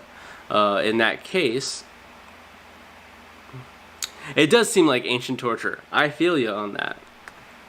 In this case, when we are loading the amalgam, it's very sensitive to how you're holding your actual tool. And one of the things that you want to do when you're holding this tool is you want to slip one of your fingers underneath this lever that you'll see my hand do here in a moment. And so in this case, I'll crack this little egg open. There's my little amalgam piece. And over here in this shot, it's really quick the way I do it, but I have my finger right underneath this little lever that's over here on the side. And with my finger stuck underneath this little lever, this chamber that's at the top of this instrument will remain open, ready to receive my dental material, which is metal fillings. And so you'll see as I go and slam on the top of it and scrape it up the sides, and then go back on the top of it and scrape it up the sides, I'm going to constantly collect more and more and more pieces, and my chamber of this amalgam carrier will be full. Now with it full, I can pass that off to the doctor, or I can go and flip it to the other side where there's another one, and as you can see here in a moment, scrape it up the side, pull it off, flip it to the other part, scrape it off the side, pull it off, and then I can go and hand that off to Doc, just as you can see right here. And then with that material in hand, I can go and deliver it to the tooth, push that lever down, and my material will go and flood into the tooth for me to do my next part. And from here, and now that the amalgam, the metal filling, is placed into the tooth, it is soft enough to be pushed down, and that's where we would need the next step in this case, which would be a condenser. So I can go and pick my condenser in this part as the next video step, and you can see the next part where I'm going to be pushing down this material to fill up the complete tooth. And it's just a back and forth, more material, as I'm putting right here, more dental material, and then more condensing, more pushing it back, and it's a back and forth motion, just as you can see going on in this case. So with that, I'll go and put that off onto the side for now. I'm going to bring back up the stream, and I can go and hide this one away. Boop. And hey, we're back. Yeah, definitely it seems like after these procedures, doesn't it leave your teeth sensitive? Good question. Because these cuts are made into your tooth, you can't. Some people experience some sensitivity after they leave, and after the numbness goes away. A lot of times that sensitivity can be the doctor can prepare that sensitivity and anticipate that sensitivity is going to happen, and they may use some desensitizing material, such as one that we call gluma. Gluma is a glutaaldehyde, a special type of liquid, and they go and paint it on the inside where all the inside of the tooth is cut, and that's going to go and lock off a lot of those nerve endings. Because a lot of the nerve endings are exposed, they're kind of just waiting for something to stimulate it, to cause pain. But if you put gluma or some type of varnish on the inside of the tooth where it's cut, then all of a sudden those little feelers that are waiting to feel something lock off, and they can't feel anything anymore.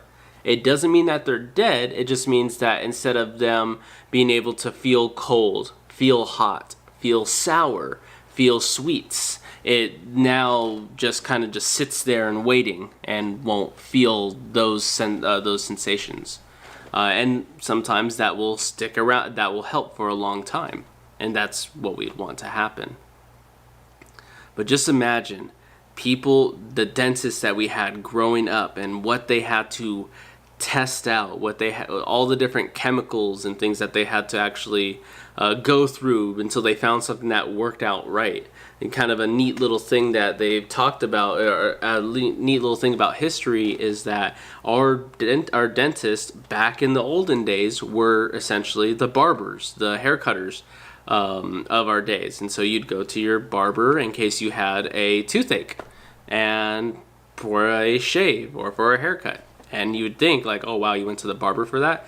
Barber, it definitely was more than likely barbaric at the time too, to get your teeth worked on. So a lot of different things when it comes to dentistry. There's a lot of torture that happened, I'm sure, back in the days, for people just to be able to keep teeth in their mouth or to get it removed. So definitely a different world when it comes to a lot of this.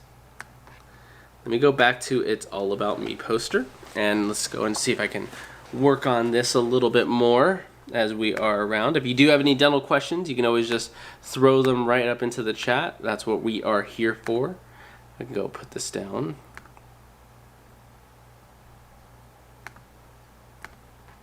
All right, there we go. I want to do something with this specific thing.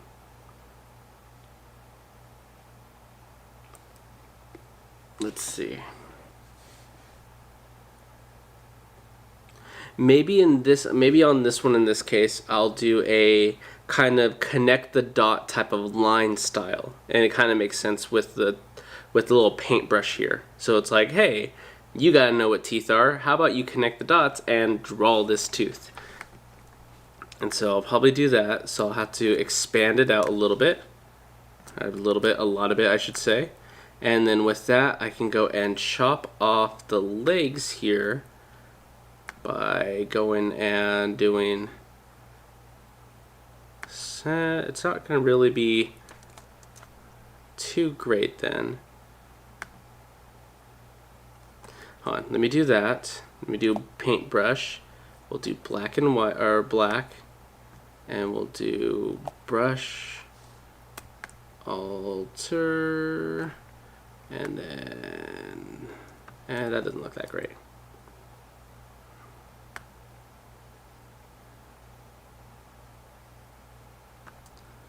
Okay, maybe that might work. Okay, that worked just fine. Perfect. And so I'll do this. We'll go here. And same thing like I did before. I'd rather do root canals than sealants. I am a very big fan of root canals. Definitely sealants are cool. And definitely, of course, on the people that we are placing sealants on, it's a lot harder because of you're running more solo, of course. You're running more solo. The patients that you're working on are usually going to be young children and everything like that, so it kind of makes it a little bit tough. It kind of makes it a little bit tough in that respect also. But root canals, that. I think the main reason why I like root canals is because I like root canals because of the dentists that I worked for and that they would talk during it. There are definitely dentists out there that are not talkative, and that's unfortunate. but that's what tends to happen. I thought so. I was okay. So this whole time, I was like, I don't know why your name sticks out so much. And then I was like, you know what? I think I know who this is. Hey, how are you doing? Hopefully your office is doing well. Hopefully, tell them I said hi. But it was just so, I know this name, but it couldn't be. And I can barely see the icon that you have, but then I was like, I kind of like Hawkeye focused on there, and I was like, I know that head shape. And now I know. Nice to see you again. Like you already haven't had enough of me, right? But cool. Hopefully everything's going well over there. So then let's see. With all of that information now in my head, I was scrolling through YouTube and you popped up. Oh, that's too funny. That's too funny. So then with all that information in my head, knowing that your situation, I'm glad that you like root canals. That's pretty cool. Boring. Pretty cool though. I like root canals and everything like mentioned. But sealants are definitely fun. I didn't know if you got to do any sealants on your time during your time out there. But also, on another note, you haven't gone and taken your RDA test, but have you gotten any information on going through and getting registered yet?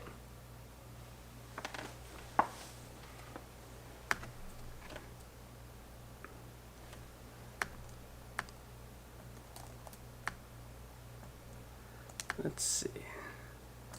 No, not yet.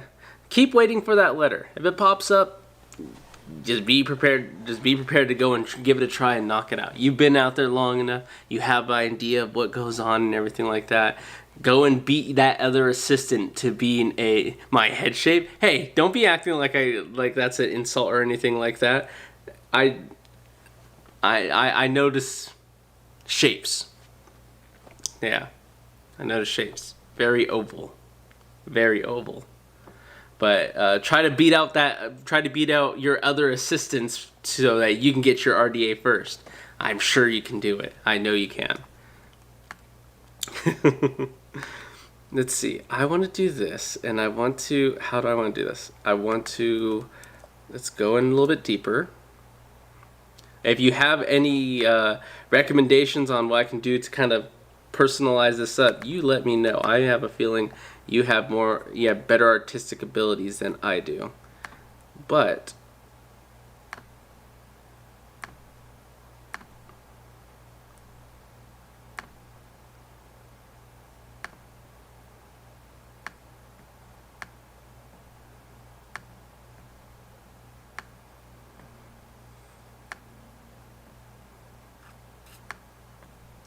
let me see what I can do.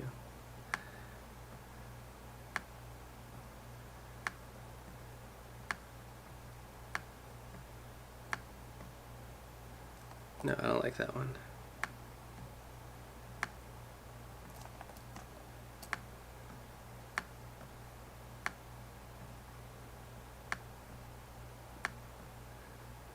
My head shape. That is too funny. It is too funny. I say I have trouble pointing out the tooth number S like right away. I would say I have troubles pointing out the tooth number S like right away. I can probably see. Yeah, I could probably see that definitely. I can probably bring up a lot of patients too. I always help after my chemistry exam. That reminds me of Max Planck's theory. Max Planck's theory. Let me see.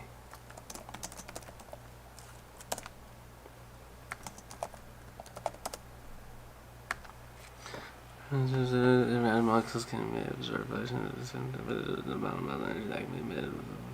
Electromagnetic radiation using a quantum. Oh, okay. You are just way too smart for me. You are just way too smart. I'm a simple fellow. I know about teeth. I know a decent amount about teeth. You're going into in-depth things like that. I'm just like, they're leagues ahead of me as far as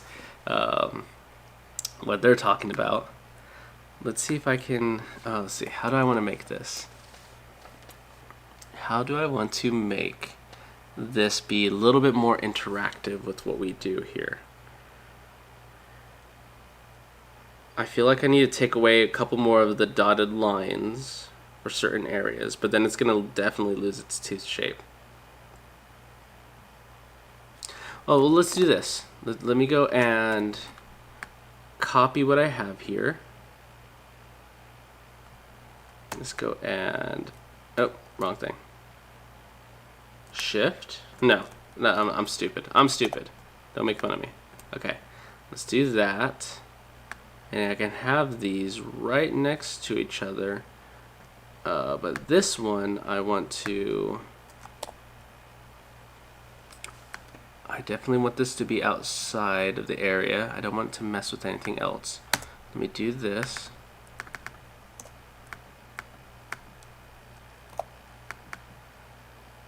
I didn't want to do that.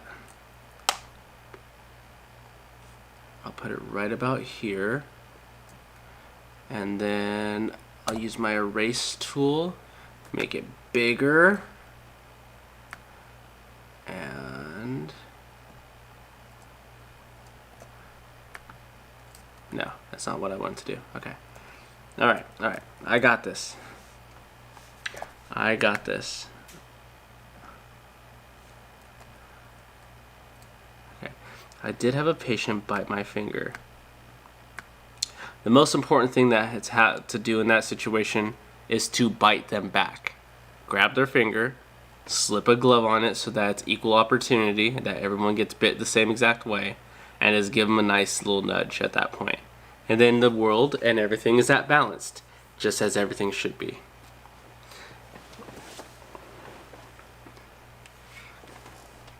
Now, hopefully they did not dig in too hard, and that you're not going out and that you're not walking around all zombified and everything like that.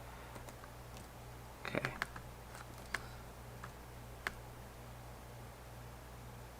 Okay, that. I don't want the background. This can't be dangerous if the patient doesn't have good back. Can't be dangerous if the patient. For the most part, the main safeguard against it being dangerous is that we have our gloves on, is that we do have our what we call PPE, our personal protective equipment. So if we have gloves on and they bite us, it's not too big of a deal.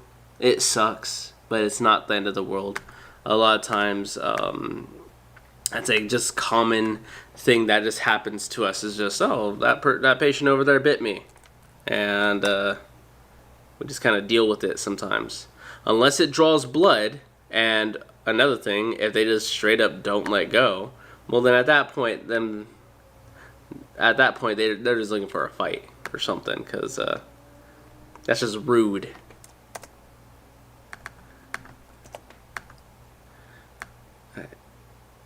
I just want that. I'm going to copy, paste. Now make a new layer. I can go and erase.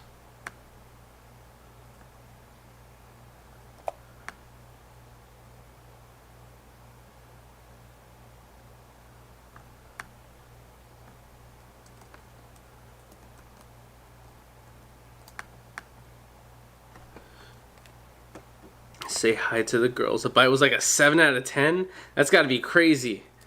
That's got to be some type of pain. Hey, what's up, Invader? I don't have the kids back yet, but they should be showing up on camera pretty soon, if they do. Okay, let's go back a little bit. Let's get this. Okay, I got that hole. I want to go and land this underneath this one.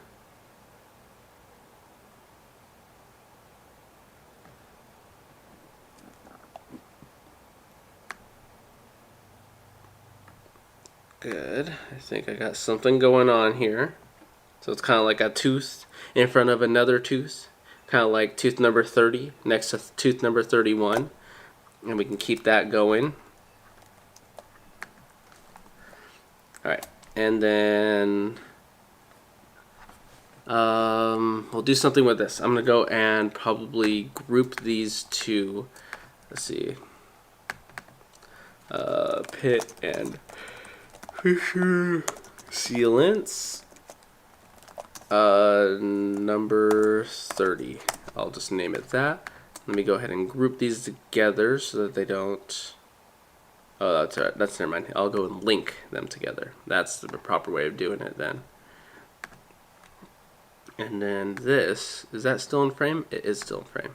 Oh, but that went and fell over. Let me go and put that where it should be. Boop.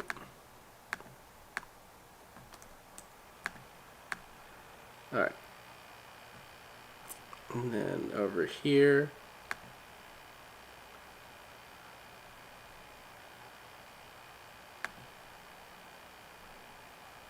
That's what it is. That's what it's called. What I'm using is not Adobe Illustration. It is not Adobe Illustration, even though I'm pretty sure I'm super dumb for not using Illustration.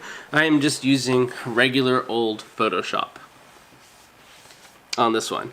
I'm not sure. Oh, okay, yeah, that's right, because Illustration would probably be better for like posters and pamphlets and everything, because a lot of those images are rendered as vector images, if I'm saying it right. Or not vector, as SVGs. So they scale up and down without too much pixelation or anything. Is that what you're going to get at me for? And that's just me being just straight up ignorant. Like, I could be using something that's way better for designing a poster. I'm just too used to this. Yeah, vector, you're right, I think, right? That's what I'm thinking. Especially when it comes to like knowing that terminology. I think I'm used to it for when I do cricketing, when I go and make like the custom shirts and everything like that, or make a custom design like I have on my lab coat for when I did, let's see, where the hell's the stream at? When I went and did, if I can even get it right, Miller. Oh, I don't know how to aim my stuff. Apparently I don't know how to use a camera either. But yeah, just as I did right there, Miller. I guess I learned a lot of those keywords off of stuff like that. Let's see, I'm going to keep this there. Welcome, Nora. Welcome to the stream. If you are here and you have any questions, definitely ask away. If not, stick around for nonsense, because that's pretty much all I can develop here. But welcome to our little group. Let's see. That. Cool.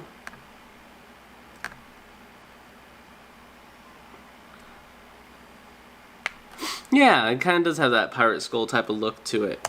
I'll keep this as it is. I want to change it's all about to something else, but I don't have that type of font, so it's going to be making it difficult.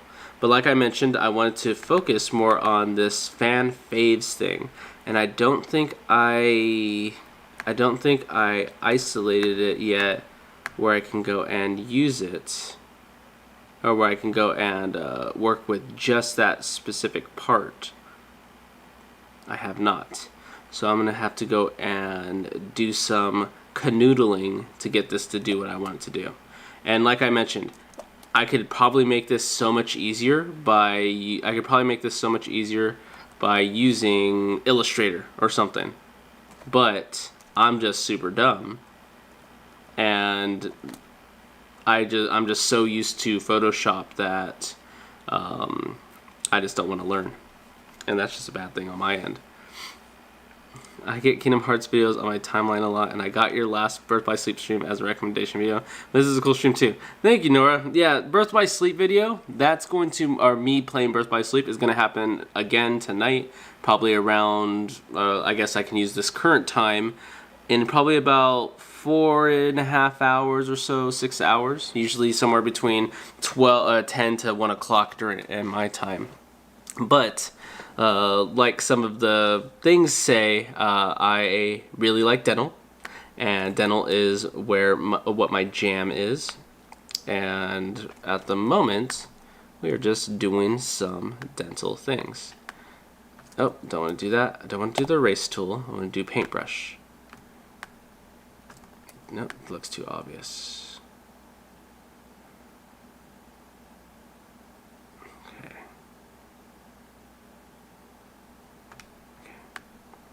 Let's get these out of here for now.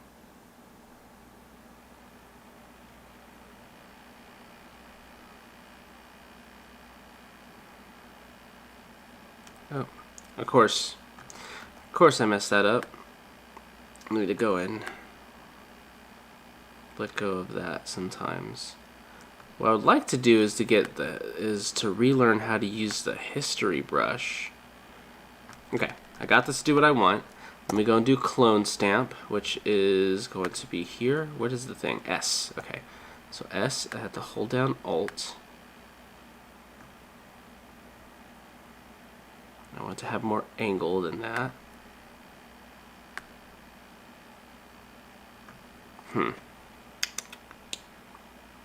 Oh, why am I so stupid? You guys should have told me about this.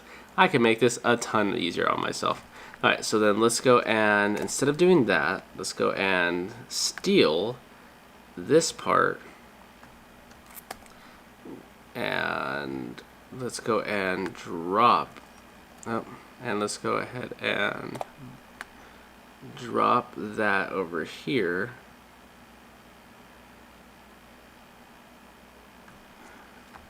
And let's go and with that, it's not, yeah, W. I want to layer via cut.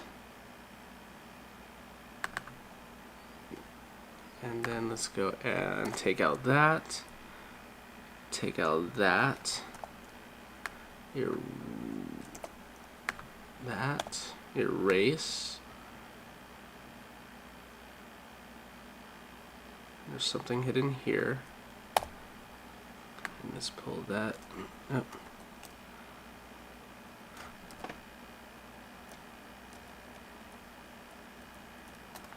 Oh, okay, hold on.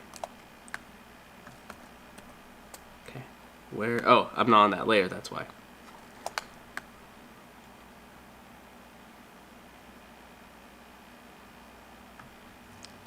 Okay, that.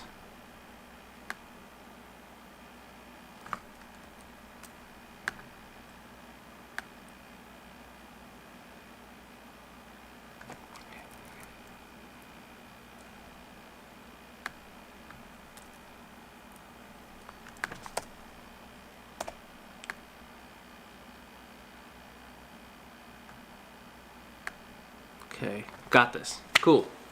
But yeah, if you guys have any questions or if you're just hanging out, I'm here to hang out with you myself. But, let's see, I want to do this. Brush. Nope. Okay, so there's a black line there, or there's a black border right there. I want to keep that. I want to keep that still. I'd like to use this as more of a square, but let's see. Let's just go deeper.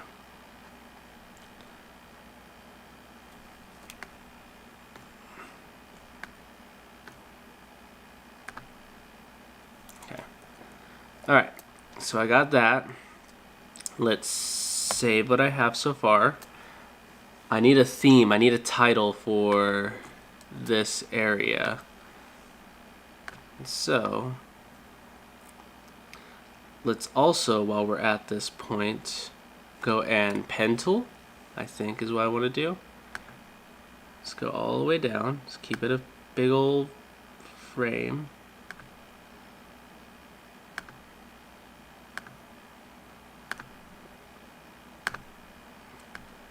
And then I want to make a selection. Cool. And I want to layer. Oh no, I don't want to isolate layers.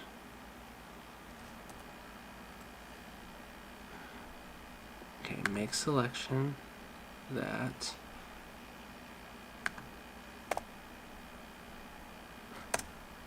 okay. Alright, I'm trying to figure out my major right now. How did you get into dental and how much school did you have to complete, if you're comfortable saying? Good question and everything like that. So, as far as dental and what I am a registered dental assistant in the, I'm a registered dental assistant, kind of a step above a regular dental assistant. Not every state not every state has that next level above, but they might have a different way of saying that next level above. So instead of it being like registered dental assistants are in like Washington, California, Texas, you might have other states that go and have something that's called expanded functions dental assistant. And so EFDA. And you're going to have those in like Florida and a bunch of other places. And then you're going to have people that are called DAEFs. And so that's going to be dental assistants expanded functions. And they might be even a level above even my level, because they could be allowed to place fillings and carve it out and everything, kind of taking one thing away from the doctor so the doctor can go into a different room and do other stuff. How did I get into dental? When I was younger, I spent plenty of time in braces. So about like 5 years or so, from the age of about 14 to the age of about 19. And so when I was in the chair so often at my chain dental office that I would go to, I would speak to the dental assistants there. And because mainly the only thing I was going in there for braces was them changing the color of my brackets. And so with them changing the color of my brackets, I was like, oh, this seems pretty cool. And they would say, yeah, it's actually pretty fun. They were orthodontic assistants. Mainly they work with the orthodontist, or the one that goes and does braces. With that was pretty neat. I was like, this is pretty cool. I like what you guys are doing. And I spoke with them a little bit more, and they said, oh, you can go to school for it. You can go to a trade or a vocational school and then learn what to do from there. So when I was growing up, I was just like, okay, I want to do dental things at that point. And of course, as everyone, they're like, oh, I want to be an astronaut. They want to be like the top level of whatever field that they're looking at. Like, I'm going to be president. I'm going to be a astronaut. I'm going to be a medical doctor. Well, I wanted to be a dentist, or at least that's what I thought I wanted to do. So I wanted to get my toes wet by starting off as an assistant, and I went and started there. I went to my local community college, and during that time, they had dental assisting as a class, and they swiftly took that away, and I had no longer an option to go through that route. So I went through another route through a vocational school where I learned at that point. Now that was 14 years ago, back in 2009, 2009 when I went to vocational school to learn my craft. How much did it cost for it being a vocational school? Of course, you pay for the speed of which you're completing this school. And with dental assistants where I live, you don't have to have a license, but to do some of our duties, you need to have certificates to be able to take x-rays, to polish people's teeth, to put sealants on people's teeth. And if you want to do more than that, you have to become registered like I currently am. At the time when I went to there, I think it was like $14,000 or $12,000. So that was, of course, like 14 years ago. Things have shifted and increased in that time. Traditional vocational schools have inflated, as well as inflated along with the increase in wages and everything like that. So at that time, it was expensive, and it still is expensive, and a lot of people are paying for schooling, vocational, or some type of accelerated program, and they have a lot of expenses. Definitely, if you wanted to major in becoming a registered nurse, you know what's actually kind of very similar to that? Dental hygienists. Some students that don't start off at our lower levels as like being a dental assistant or being a medical assistant, they go and kind of follow this path of sciences, right? You get your associates and it's more science driven and everything, and they come to this branching point where they're like, hey, I can go a couple of ways. I can go and do all these things, or I can go into more of the medical field, or I can go into another option, the dental field. So you'll see a lot of people as they go towards this little fork in the road, they will make that split. Oh, I'm going to go be a dental hygienist, or I'm going to become a registered nurse. They both make great money as far as anything. With the one that makes more money, registered nurses. Because you guys are going, or I'm saying you guys because you will be a registered nurse one day. With registered nurses, you guys there's a very high demand for you all. There's a very high ceiling, a very strict filter that you guys get passed through to be selected and to go through to be able to work on people. You're also seeing a lot of things, such as you're seeing if you're working ER, if you're working surgery, if you are working at the end of life care or anything. You all get to you all see way too much. I don't want to say too much because it's not something I do, but you'll actually find that some nurses at one point in their life, when they're kind of burned out, they will use a lot of their schooling and what they already took, and they will go the opposite. They will go back to the other fork, and they'll say, oh, I'm kind of burnt out being a nurse, I'm going to go and be a dental hygienist. Or they'll continue up and climb the ladder to be a physician's assistant, a PA, or they'll go and become a doctor or something. But some of them go backwards and go over to dental hygiene. Now, the nice thing about dental hygiene, or just the dental world in general, is that a lot of our hours are set. So if you are going to a typical office, a typical dental office, then usually our days are going to start anywhere from 7 o'clock in the morning to 10 o'clock in the morning, kind of in any time in between. And a lot of times we end our day at usually 4 o'clock in the afternoon to 7 o'clock in the afternoon. Depending on what time you came in, you're going to leave. So the nice thing about dental hygiene, or just the dental field, is that we have a fairly nice schedule that's set. And so if you're planning on having, I don't want to say healthy, but having like, oh, I can routinely count on my hours being set. I know every single day that I'm going to work, and it's usually not going to change too much. That's a nice thing that people kind of look for, is that a stable time frame. But just like I said with nurses, how they'll go and backtrack and become dental hygienists sometimes get bored too, and they're going to go and backtrack, and they're going to go and do nursing. And so that's something that sometimes our people, our branches of the healthcare swap. And it's pretty neat. It's pretty neat. If I was to continue and go on with my schooling and everything, I'd probably become a hygienist, just because I wouldn't want to waste my dental knowledge. And I feel like that would probably make me have a smoother transition into the dental field as I keep going. But, good question. I know, very long-winded when it came to it. When I did my schooling, it was about 9 months, so I mean, it's just to become a dental assistant. It doesn't usually take too long. But also sometimes, if depending on your state, you can learn how to do your job, or I should say learn how to do your job. You can do on-the-job training, where if you find a dentist or an office that will take you in, train you on the job, and then you get your certificates as you go along, then you can essentially you can just be an on-the-job trained assistant, and everything's good there. Oh, but good question. Thank you. I used to work with nurses, and their jobs seemed exhausting. Dental hygienist sounds cool though.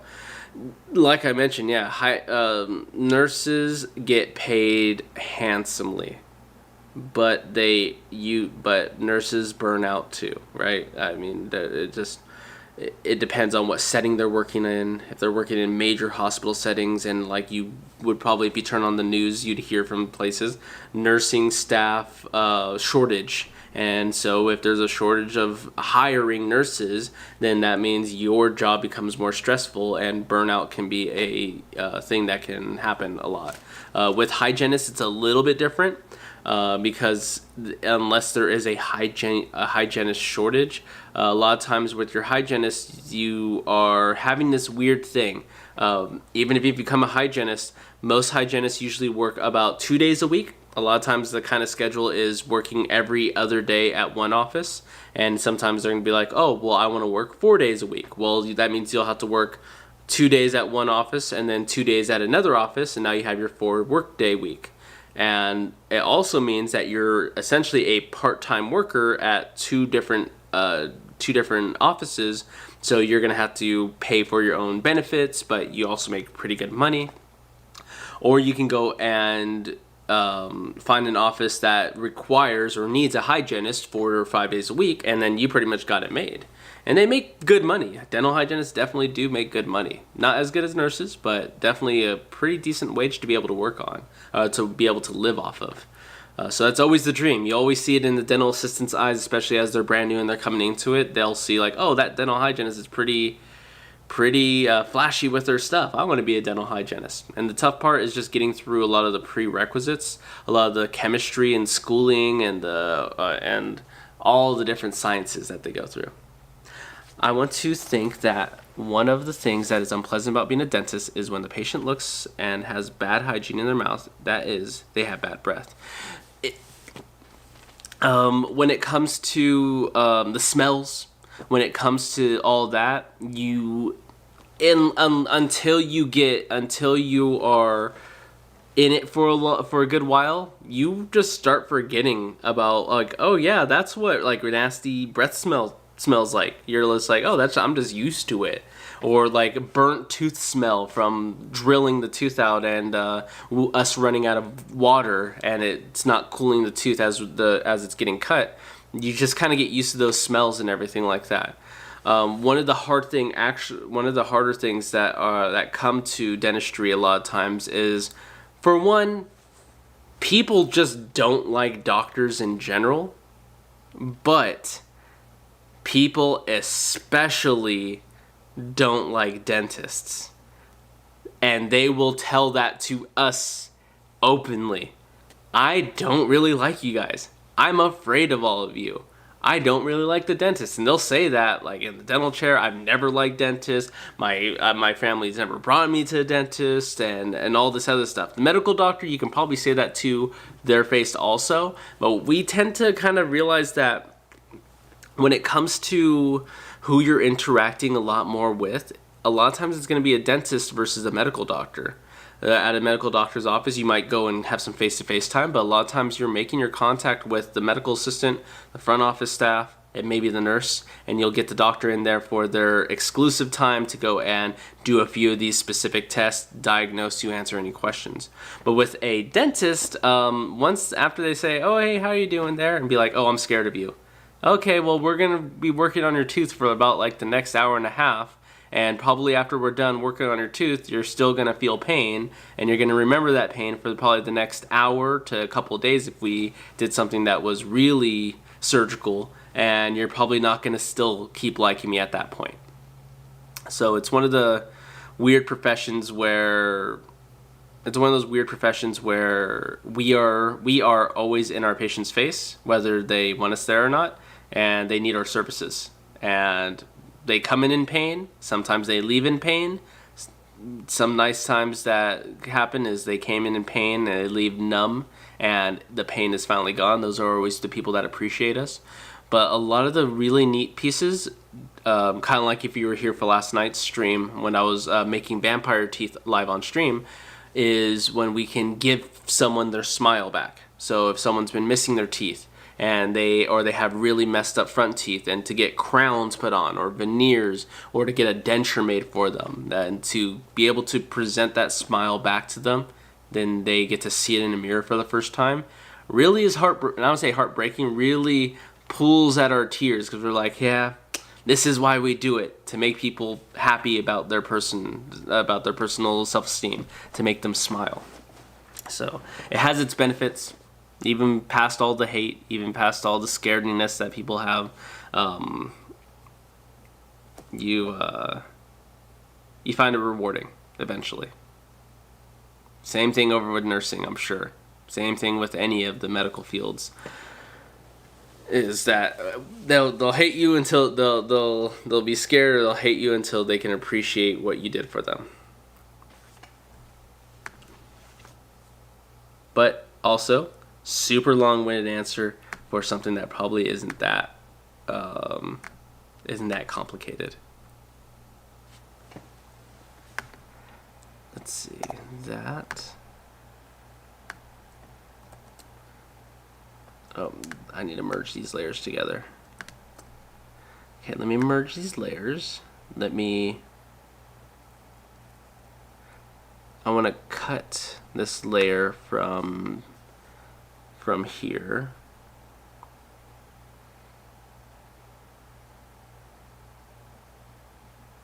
I don't want to duplicate layer. Okay, that's something else. Okay, let's go and hit M. Let's go do P. I'm gonna go and pen tool this up.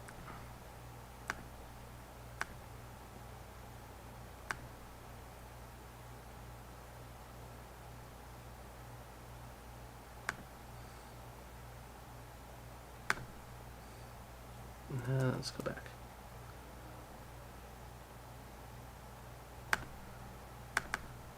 Okay, so I got that. I want to make selection. I want to, there's something else I need to do here. This, it doesn't let me do what I want to do. Maybe if I copy. Okay, let's make another copy. Oh no. Let's make another copy. No, I don't want to do that. So if I pull it off to the side, it's not going to do anything.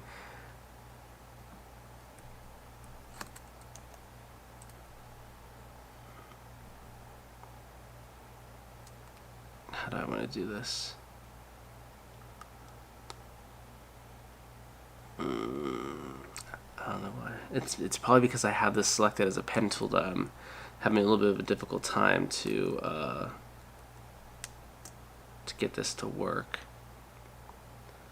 So I'm going to go and image. Sometimes I don't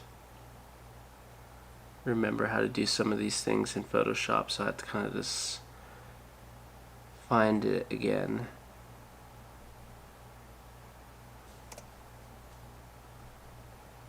That's where it is. Okay, so I have to be in my selection tool, so I can do a layer via cut. Cool. I'll do this to Fave 5, and that means if I go over here and I pull this off to the side, sweet. Okay, cool. We are in business. All right, so then I can go back to my layer right here. I can go and use G. I can go and hit eyedropper, get the color, G for gaming, and bada bing, bada boom. We got that going. Okay, we can put this back. Okay, cool. Now with that, I want to go and make a new name for this. I'm going to be changing a lot of these different things, such as, oh, what's your favorite song, movie, place, color, memory. And I want it to be something that, G for gaming? G for gaming? Are we talking about those children? The good ones? The A for stuff and the G for gaming? Alright, let's see.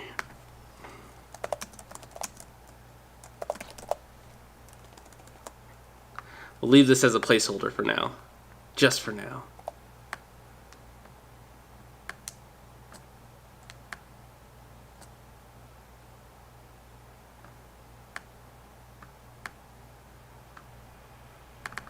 Cool.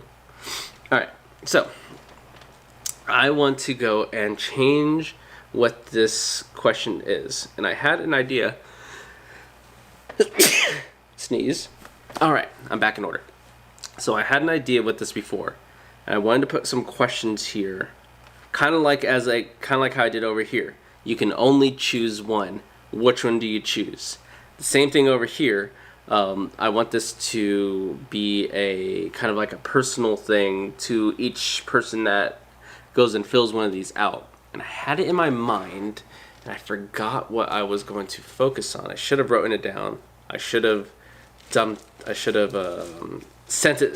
it to myself. But let's see. What did I put? Sorry if you get disgusted from people eating. I'm a little hungry, so I'm gonna go and eat my little bread that I have.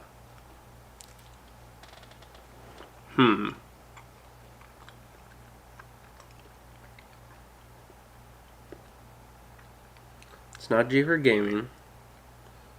I had a question there. Got a blast. Good. See you later, Jimmy.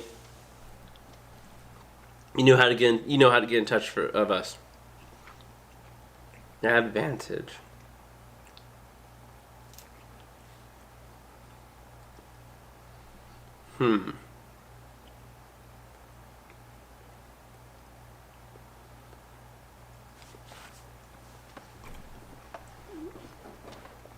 What did I want to do here?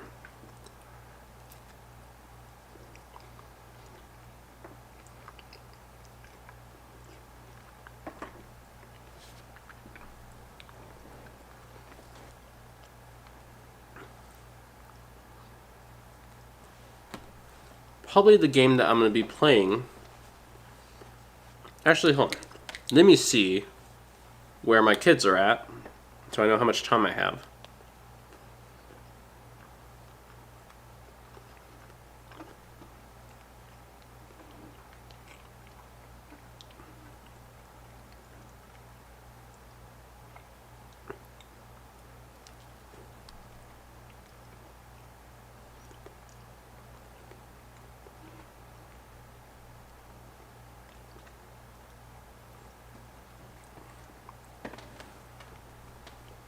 Where are they at? They are on their way home, but they're not far away. Oh, okay, I can see that. Like, choose a game that you like. The G for gaming specifically is just a funny thing for people that watch a specific YouTube channel, and more than likely has kids that watch this YouTube channel. But with this, I want it to be something dental related, right? So, oh, that's what it was. Okay, I kind of have an idea with this.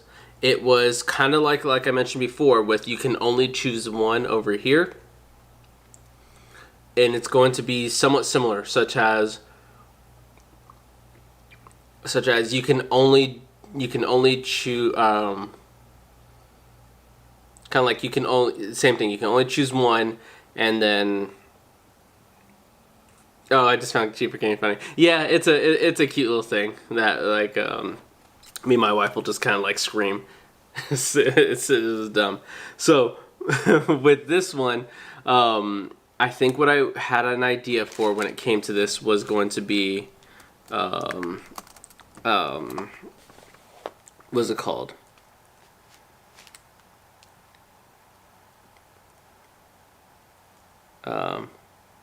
It was if you, no, it wouldn't be if. Is it, I can't do a capital I? The heck? Oh, and that just completely changed. Okay. What's this one? Is this Montel? Okay. It's not for A. It is, what was, I had in my head.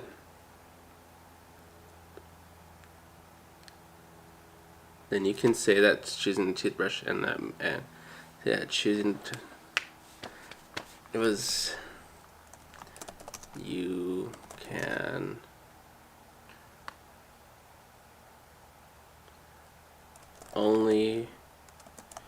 choose one. That's going to be a rough version of kind of what we're trying to plan on doing with this. Let's go and bring this down a little bit. And this will just be a rough working title in this situation. I'm going to go and work on this Fave 5 and make a copy of it. Keep that copy where it's at. I'm going to go and brush out. Am I brushing? No, I'm erasing. I do want to just use straight up brush for this, in case, so the stuff underneath doesn't get lost.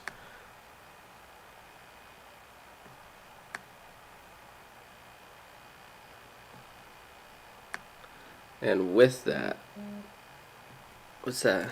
Oh, okay, never mind. Nope. Okay, cool. Alright, so the idea is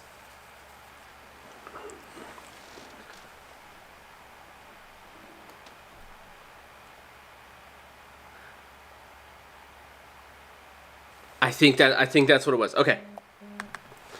So kind of generic and everything. For the rest of your life, you choose. That's okay. So that's a title work in process. For the rest of your life, you are going to choose one song to listen to, choose one movie to watch over and over again, in one place that you're going to live in. I don't know about the color crown. Maybe I'm going to change my color crown to something else here in a moment. And then the little cloud bubble, I'm gonna have to change up. But that's what I want to do. For the rest of your life, you are going to you can choose the song, you can choose the movies you're gonna watch, you can choose maybe not movie, maybe like director. Like a bunch of people are gonna say, "Oh, I want to watch all the Quentin Tarantino movies, and I can watch that over and over again. I can watch all of Studio Ghibli's works and everything like that." Okay, only one for the. There you go. Hey, look at you. Only one for the rest of your life. Look at that. That's what chat's here for, because you guys make the best of me. Only one for the rest of your life. Let me go and bring up this one. Only one.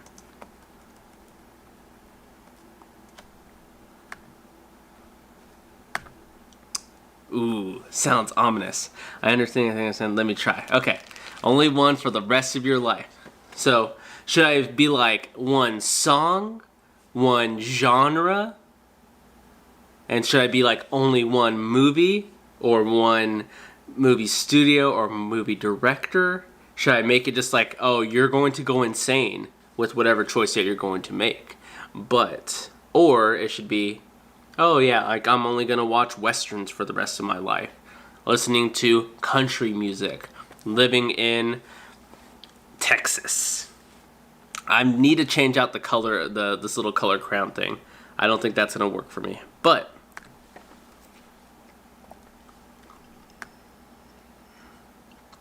I gotta get it changed out with something.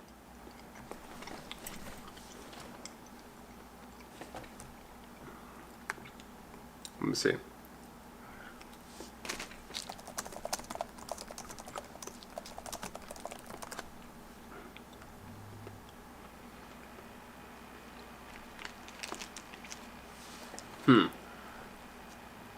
Food. I think that'd be good. I think the thought bubble at the beginning was favorite memory at the beginning. So we're going to change that to potentially. But I think what I'm going to do with this is I'm going to get a cartoon outline of food. and more likely food on a dish is what I would look for.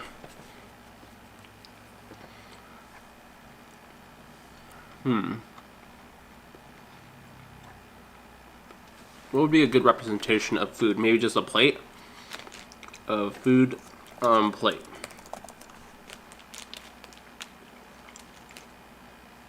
Oh, plate with a fork and a spoon next to it. That seems pretty rad. Kind of like this image.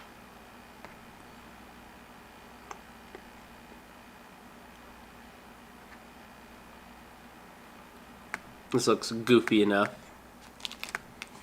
Alright, so let's bring this in here.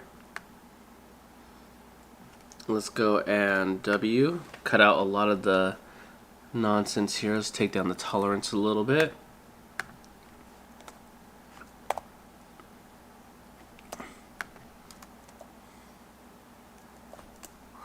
Song. It'd be electronic swing movie, fantasy type, the studio that made the Vagabond Castle trip. Okay, Las Vegas food, seafood memories, the first time I was truly happy in my life. If you can remember that, then that would be a pretty sweet thing to be able to kind of still have. Let's see, alright. I kind of like this dinner plate type of thing right here, but it might be a little awkward. Let me see. We go give it a little bit of a turn. I think I need it to be a little bit bolder as far as... Oh, let me go and make sure that stays in frame.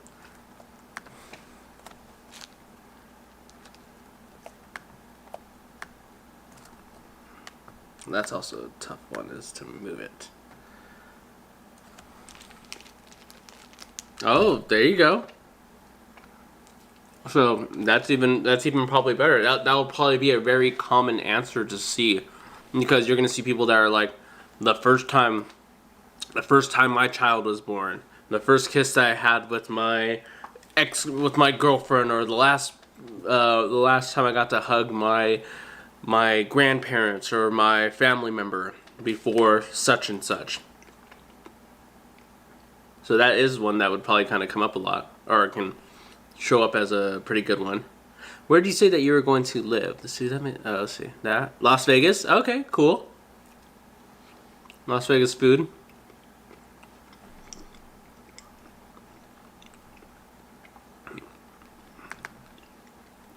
I like this. I want to make it bolder though. Let me go find one that has more of a bolder style to it.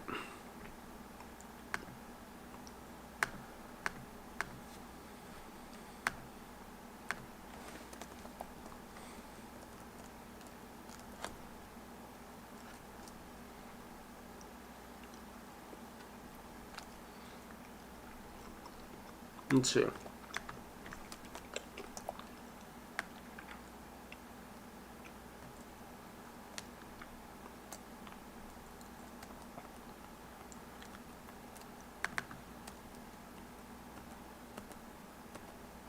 Let's see. I want to go and...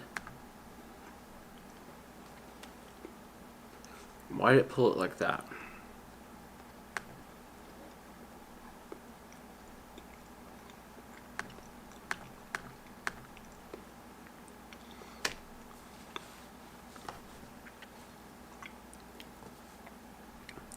In Vegas, I have been to Las Vegas probably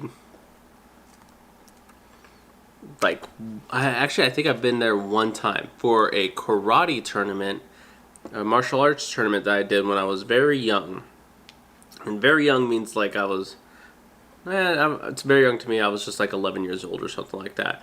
So at 11 years old, you don't really get to enjoy everything that it has. But I think I liked the video games place of Las Vegas, which I'm guessing, if I can remember right, is called Circus. And that would have been probably about 2001 when I went there at that time then. But I mean, if you really like busy life or busy active stuff like that, I mean, that seems like it'd be pretty good.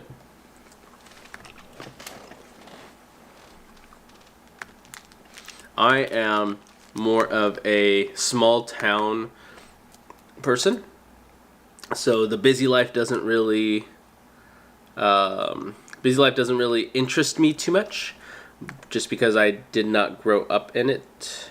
I'm more of a farm area, more of a farm town area. Now it's your turn to answer your own survey. Oh, look at you, flipping the script on me. I knew it. I couldn't trust you guys. Let's see. Let's see. What would be some answers that I would choose with that? All right. So let's see what my options are. There's only one for the rest of your life. Song. Let's talk about song. If it was going to be a song,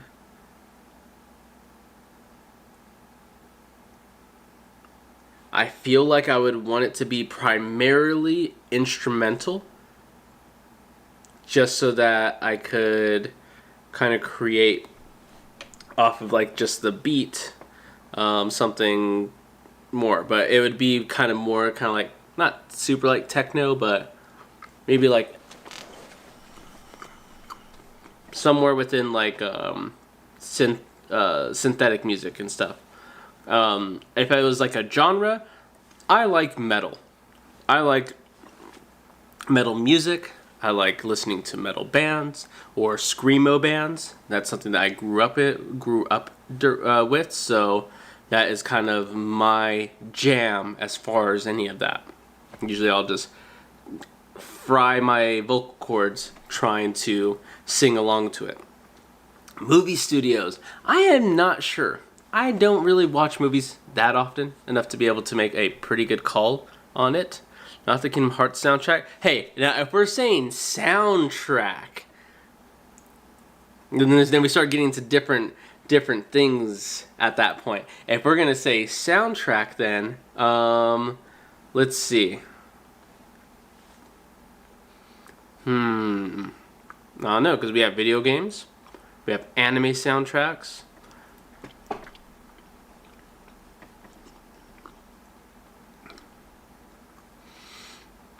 And then also, if we can combine all the Kingdom Hearts games soundtracks into one, sure, I'll listen to Kingdom Hearts game music. Certain video games were missing. Yeah.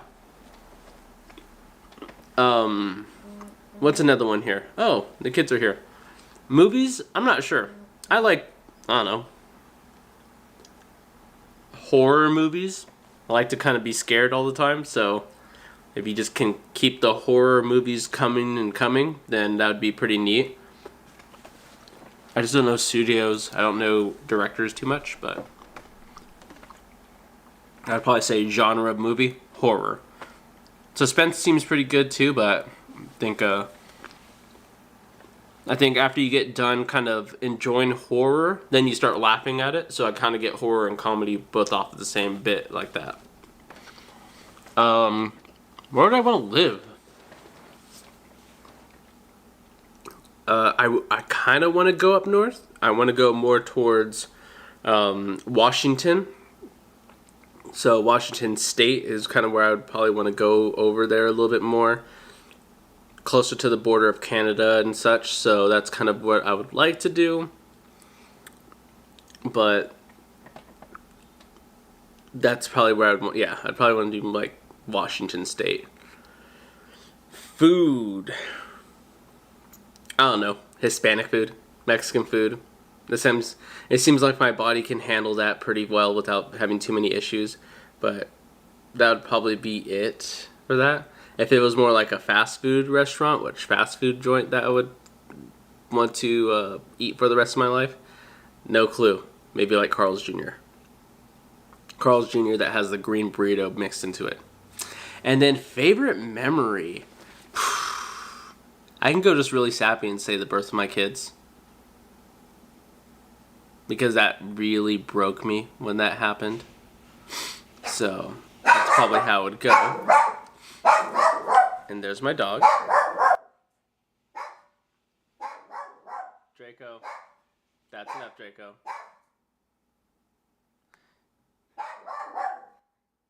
Drakes.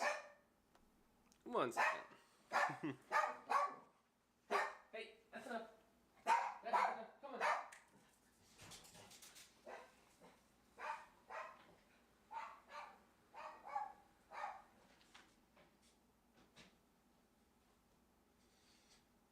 Yeah, I think that's probably what I would go with. Your dog also wanted to participate. Yeah, he pretty much told me all of his things that he wanted to go to, see, watch movies, and listen to, all in that one little session of barking.